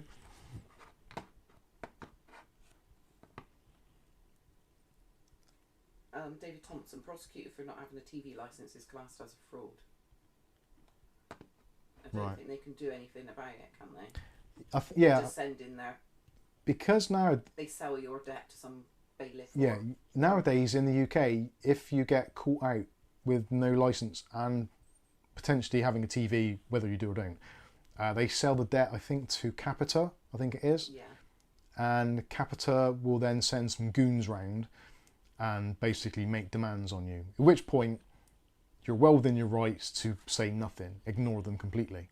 Because if you don't engage with them, you're not initiating a contract with them, because Capita have bought the debt, but the grievance initially is with the BBC. No contract with Capita. So you don't have a contract with Capita, you have a contract with the BBC. The BBC may send someone around on their behalf to negotiate their contract, but you have no legal needs or necessary thing.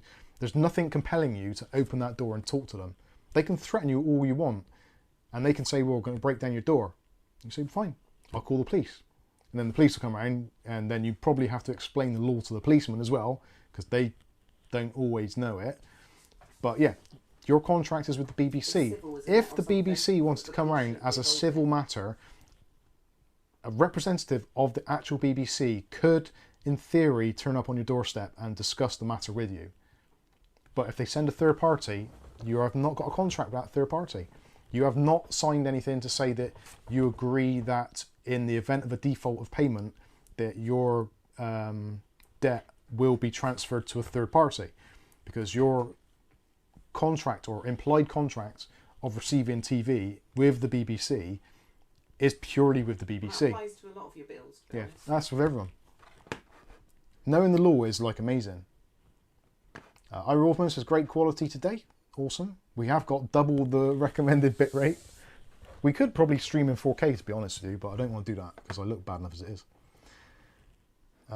Stream's been good tonight. Yeah, awesome. Yeah, 'cause David Thompson does a lot of. He knows quite a lot of all that, doesn't he? Yeah. We should charge BBC for transmitting their crap into our homes. Yeah, it's true. Good stream, no lag. Stream fine for me. Awesome. Yeah, it's been pretty good, hasn't it? No, Good, clean stream. And hopefully the quality is like not too bad. No, they're transmitting their. Bit hot though. My email inbox. Nick Barnes, that's a bloody con. It is. Where do I get to? Right. Somebody said they'll pay £30 for.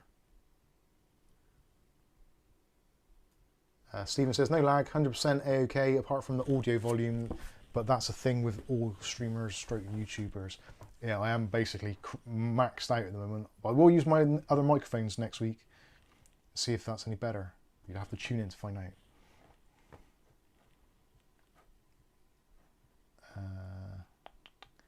Oh, it's discounted because with TV you can view adverts. Yeah, well, technically that's because the BBC isn't funded by adverts in theory, but it is. The BBC is a messed up place. It really is.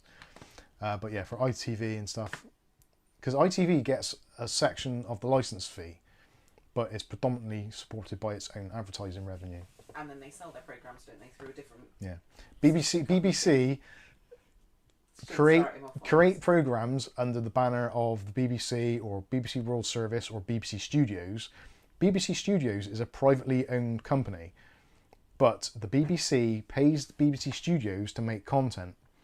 BBC Studios then can potentially sell the content back to the BBC at a reduced cost, and they also have the rights to sell those same programs worldwide to anyone they see fit. So All Stars in America, wherever they want to sell their content to. So when you see BBC selling things like BBC box sets, DVD sets and stuff like that, that is through BBC Studios, which is the money-making side of the BBC, which isn't the BBC in anything other than name.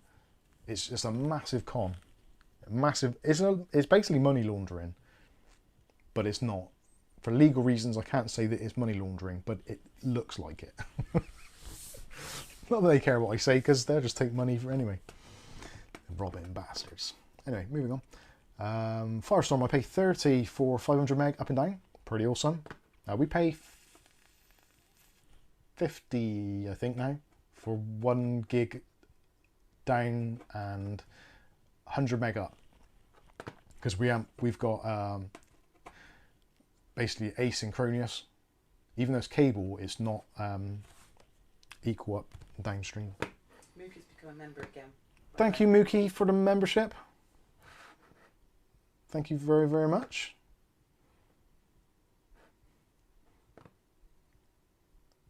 Freedom Mouse 1984 says, this is just nuts to me, but I'm a spoiled American. Well, there's some things America do very, very well. There's some things that America does very, very badly. But in general, I think the kind of the... applies everywhere in the world. The spirit behind what used to be America is the land of the free. That's how it's always been kind of marketed to people outside of America. I don't know whether people in America are the same as well, whether it's always been kind of, you've been brought up that this is the land of the free and you can do and be whatever you want to be. You're in control, you can choose your own destiny. That's a very different thing. In the UK, it's more, I suppose we were more of a, not communist, but there was a very strong labour workforce, and labour being more leaning to the left and more communist in nature, i.e. sharing the wealth, etc., meant that you were, as a young person in the UK in the 70s and 80s and probably 90s, you kind of had that realization that you probably weren't special and you probably wouldn't make it very far. So you're better off just going for like youth training schemes and higher education, and you're going to need to get your exams, otherwise you're never going to make anything of yourself, and you've got to go to college because otherwise you'll never get a job. Or if you just want to kind of wait tables or pick up rubbish or whatever it is. That was kind of drummed into you really early on in the 70s, 80s and 90s in UK schools. Whereas I think in America is kind of more the opposite, whereas like kind of like if you work hard, if you did put in determination, you can be the president of the USA. And that's that kind of very different shift where America does well, I think, or did well, giving everybody that kind of like, this is the land of hopes and dreams. Work hard, play hard. If you want to, go and find a place in the middle of the outback, or not outback, the kind of like the desert or whatever, and just do your own thing. You can just live your own life without things, but now it's changed a lot. So you've got your taxes, federal taxes and all that kind of stuff. Anyway, I'm digressing. I don't know what I'm talking about now. Someone said there, David Thompson. Yeah, BBC is a total scam. I agree, totally. Very much so. Just don't engage with them. Yeah, that's the thing. If you don't engage with people, if you don't talk to people or say anything, like even with police officers, to some extent, less so, I guess, depending on what you're doing. But like these traffic meters, and like when we went to Bath and Kath got accosted by someone because she was allegedly seen throwing some rubbish on the floor, which it wasn't proven one way or the other. You don't have to talk with them. If they come up to you and say, excuse me, can I speak to you? Then just, I'm not engaging with you. Just, I have no contract with you, and just go on your way unmolested. But you need to know these things, and they'll follow you, and they'll be like, excuse me, trying to make you engage with them. Just ignore them. You don't have a contract with them. We should definitely have a YouTube channel on how to do all this stuff. Educate people, it'd be great.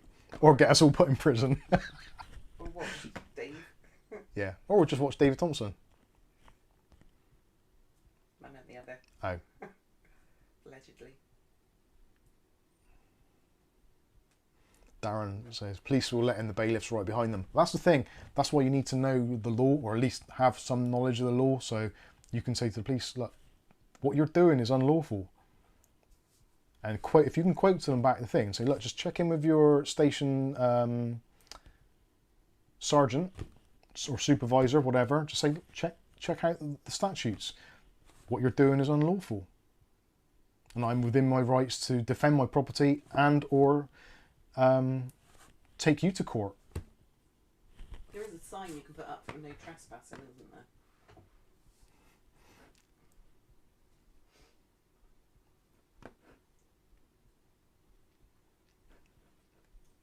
there? Mark Barry says the police usually say they are there to prevent a breach of the peace law.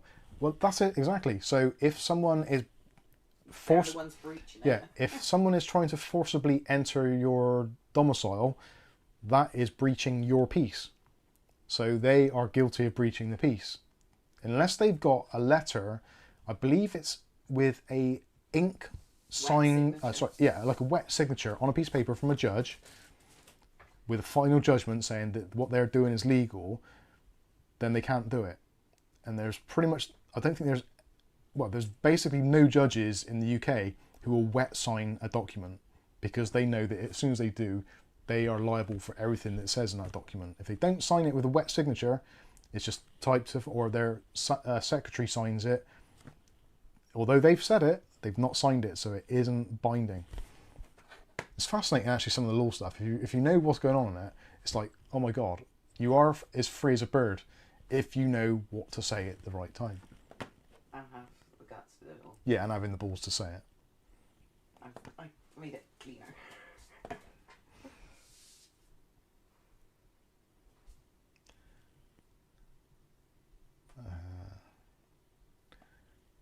Vanny 012, tips on how to keep a PC cool in this UK heat.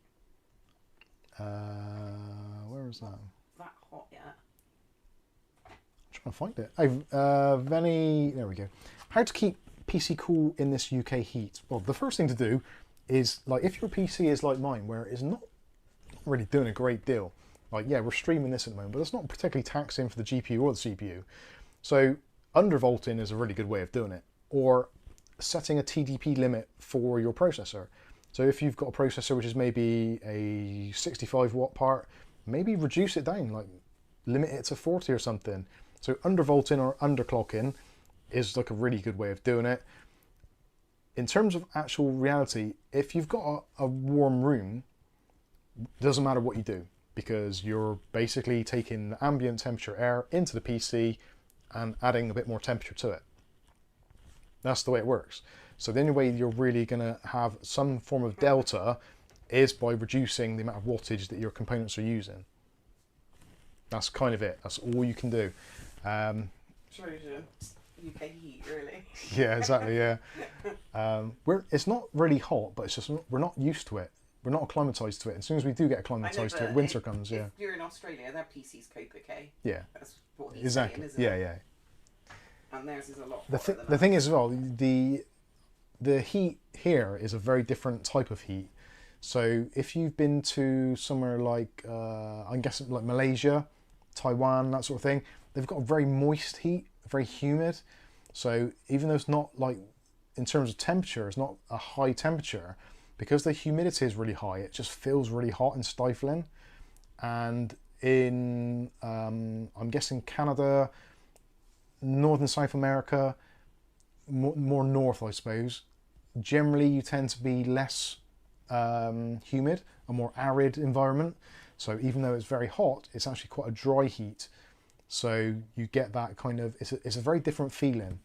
Like 26 degrees in the UK and 26 degrees even in somewhere like Spain, Yeah, but feels in Spain, completely you're not different. Inland, are you? You're by the sea. Yeah. So it's different. Well, even That's the why it airport feels and stuff different. is still like, you get off the plane, the airport's a busy place, isn't it? Lots of tarmac and all that, where it should be quite warm. But anyway, the general thing is the humidity is what makes it feel hot. Computers as well don't like humidity. Who'd have thought? So things like air conditioning or a ionizer. So if you can ionize the air, that will take out a lot of that humidity feeling. It will make it feel a bit drier. What's that? Salt lamp. Yeah, or salt lamp. Salt lamps can be quite good. They can burn it off. It's what we use for the damp in the winter. Ivory Wolfman says AMD has a one-click OC app which you can use to underclock your undervolt your system. Yeah, definitely. Or if you've got an AMD graphics card, just go into the Adrenaline software, and there's actually a section there for undervolting. You can just click on undervolt and it'll automatically do it for you. So that will reduce temps a little bit. Get rid of the dust.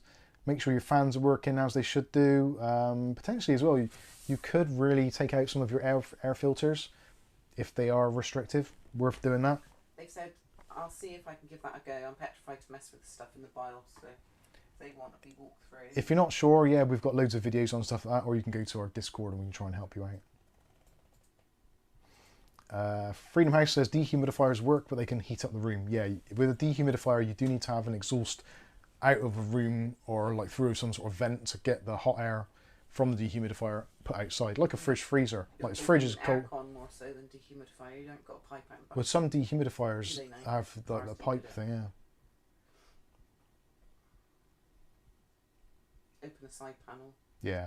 Actually, saying that, open a side panel, it depends on the PC and how good the airflow is. Like, my PC behind me, the ARGB from Thermal Take, I think that is the thermal right, because you've got a massive ventilation on the front, on the sides and the back and the top, the airflow is actually really good.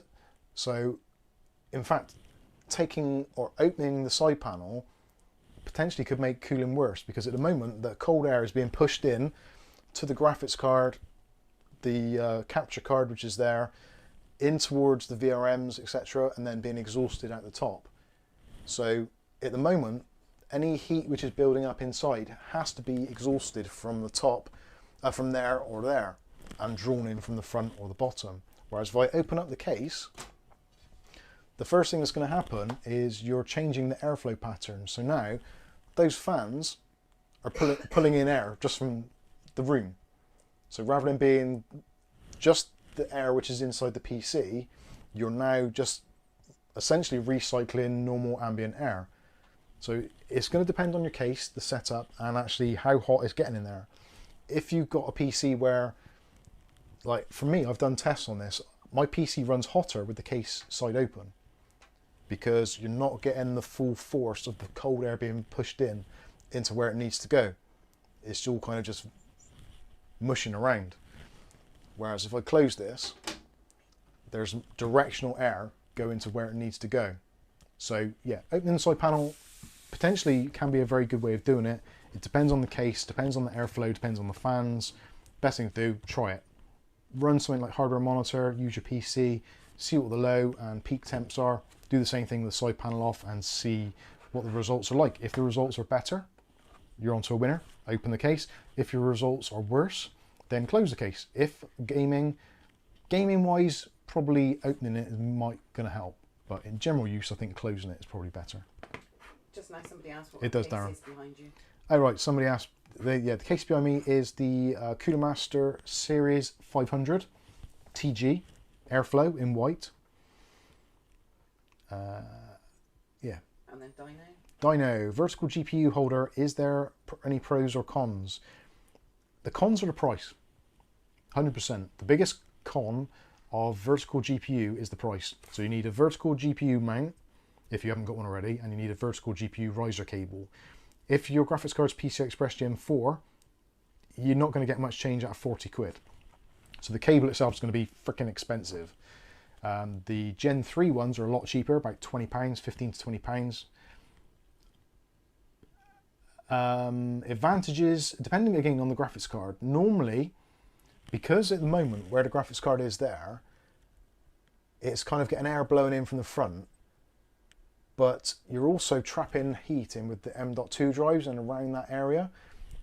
Bringing the graphics card out, away from the motherboard, and then vertical, a lot of coolers tend to dissipate the heat from the sides. Now, because the vertical GPU, how can I demonstrate this? I can demonstrate this. This is going to be a very crude demonstration, but you'll get the idea. So when your PC's like this, when your graphics card's like this, you've got your motherboard slap bang up against there. So it's right up against the motherboard.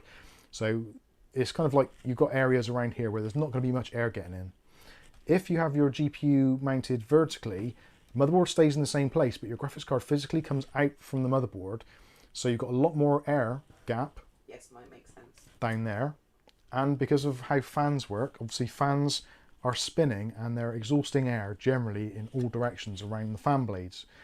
if you've got your graphics card like this up against the motherboard, the first thing that's going to happen to any slots on this side, this one's encased anyway, so it makes no difference, but if your blower cooler actually is trying to blow any air out there, you're just exhausting all that hot air straight into your PCI Express slots and your M.2 slots, so your drives are getting warmer, and also you're creating a little vortex in there of hot air. So again, if it's this way round, your fans have got a nice bit of room because you're normally going to be on a bracket at the bottom to raise the graphics card up. So your graphics card's got more room to breathe at the bottom. It's definitely got more room to breathe on the top. The back plate is also getting access to cold air if you've got any back plate cooling going on.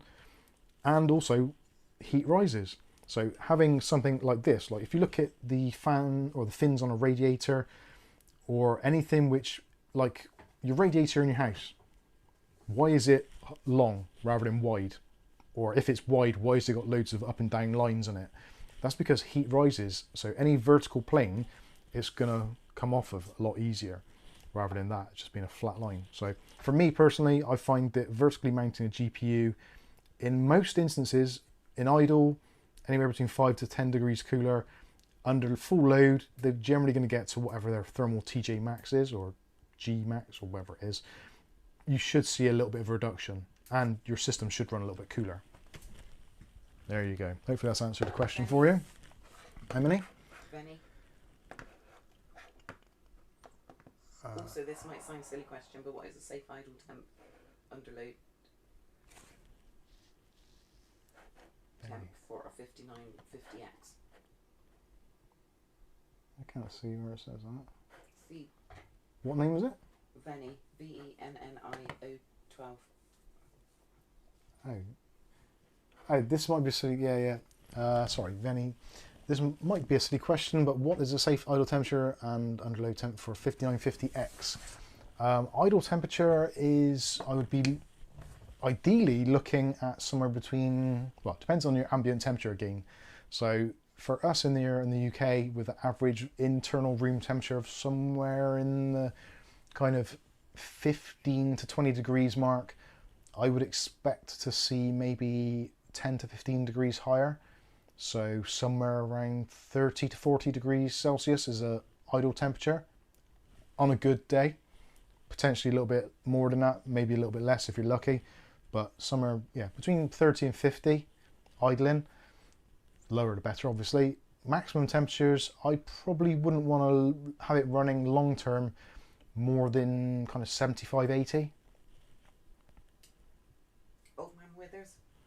Old Man Withers. When the A570 went blank, were you on HDMI? I had that problem until I switched it to...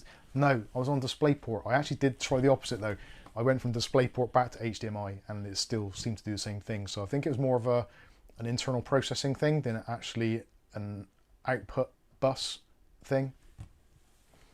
I don't know. I don't really understand the architecture, but I'm pretty sure it was kind of pre-output stage, if that's a thing, or HDMI encoder, or DisplayPort encoder, or whatever it is.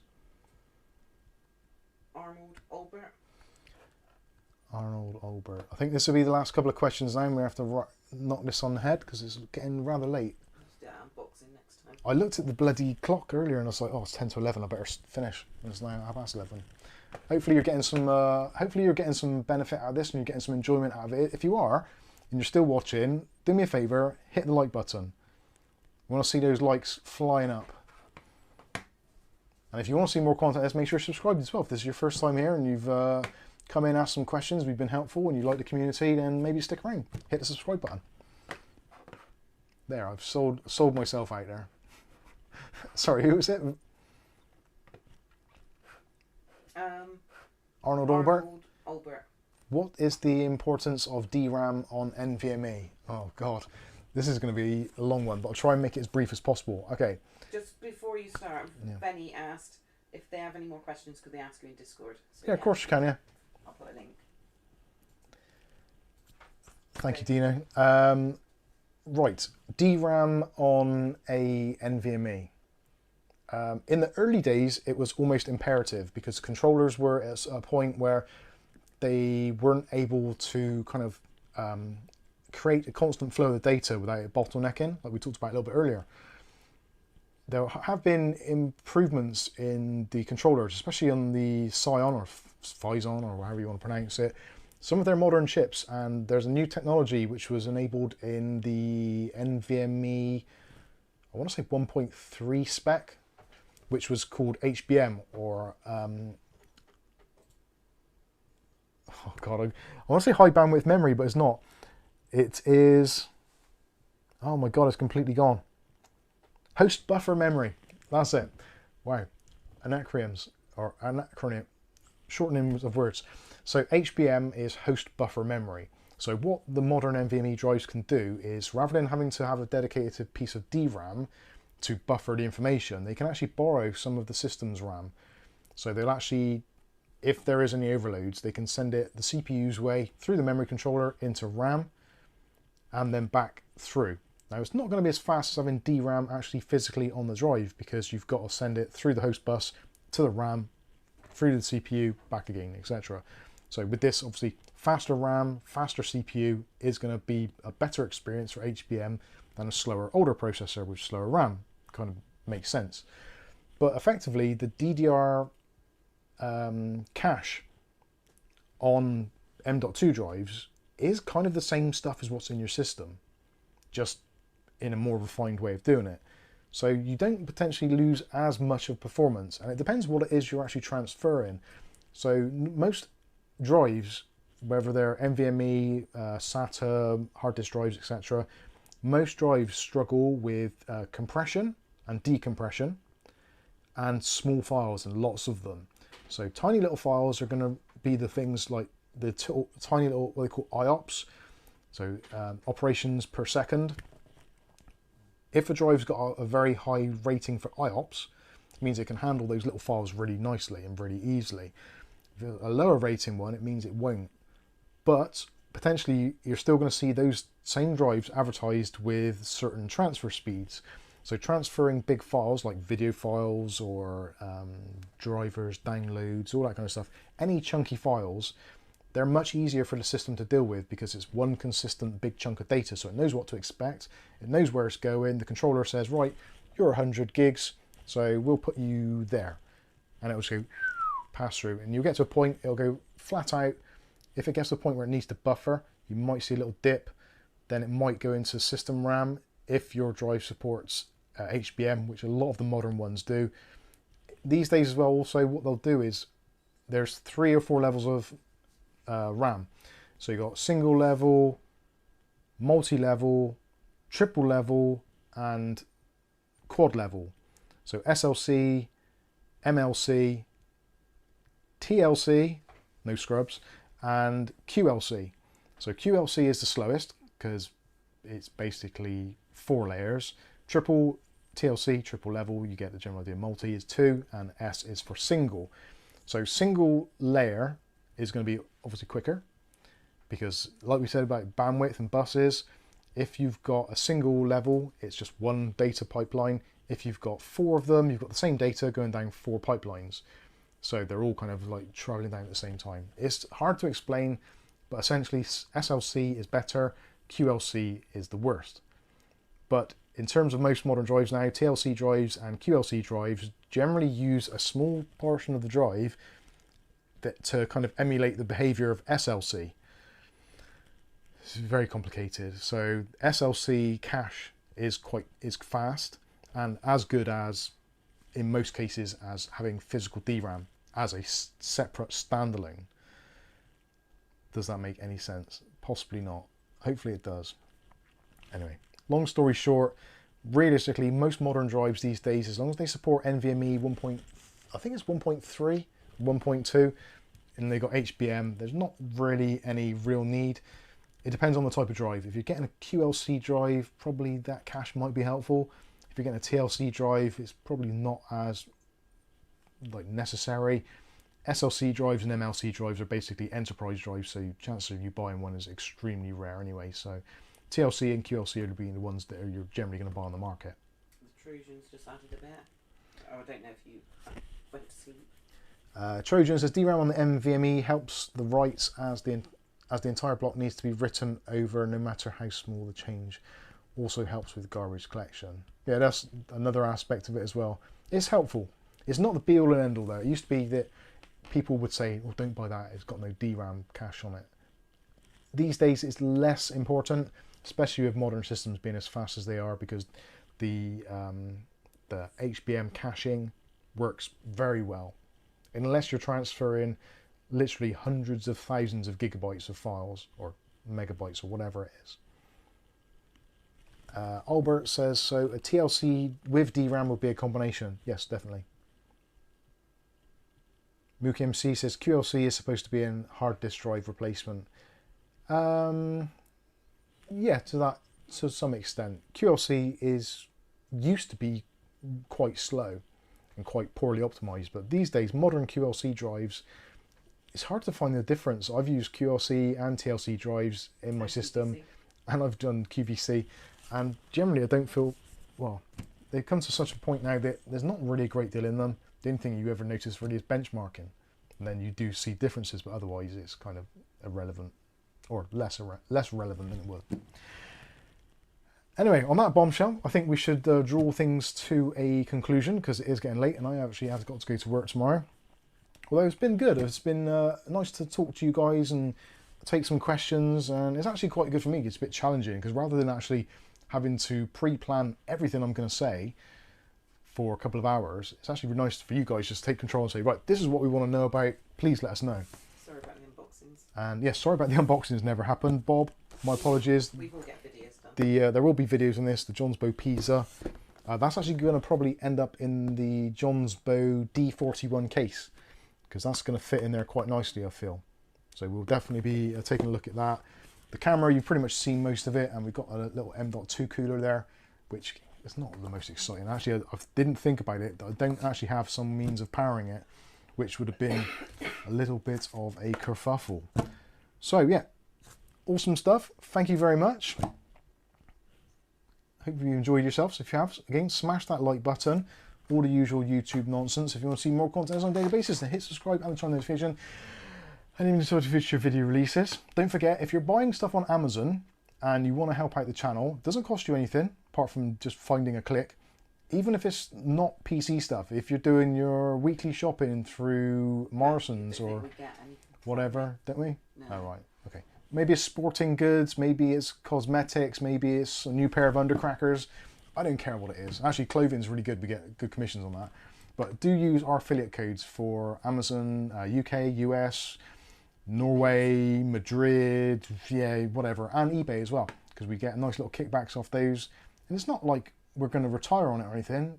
We wouldn't really be able to live on it, but it actually does help, and for us to do what we do on a daily basis, makes it a lot more palatable, let's say, especially when YouTube are being dicks. And if you want a direct link which pays a little bit more, you can always join our Discord, and we've got a room you can just convert it. And if you don't want anyone to know, delete it after if you want. Yeah. What Kath said. I don't know if they heard you. Oh, right. So yeah, in our Discord there is actually an affiliates room and also a make your own links room, which technically you're not allowed to do, but I won't tell anyone. Anyway, I think that's going to wrap things up. Hopefully you had a good time. I will see all of you in the very next video. And yeah, I think that's it. And I'm going to go and look for bloody Poppy Dora. Again. Damn it. Bloody cat. She came in and pissed off again. Just like I'm going to do. My cats. Oh dear. Choked to death. I am a mad cat woman. She is mad. Anyway, night all. Oh, I pressed the button and it didn't work.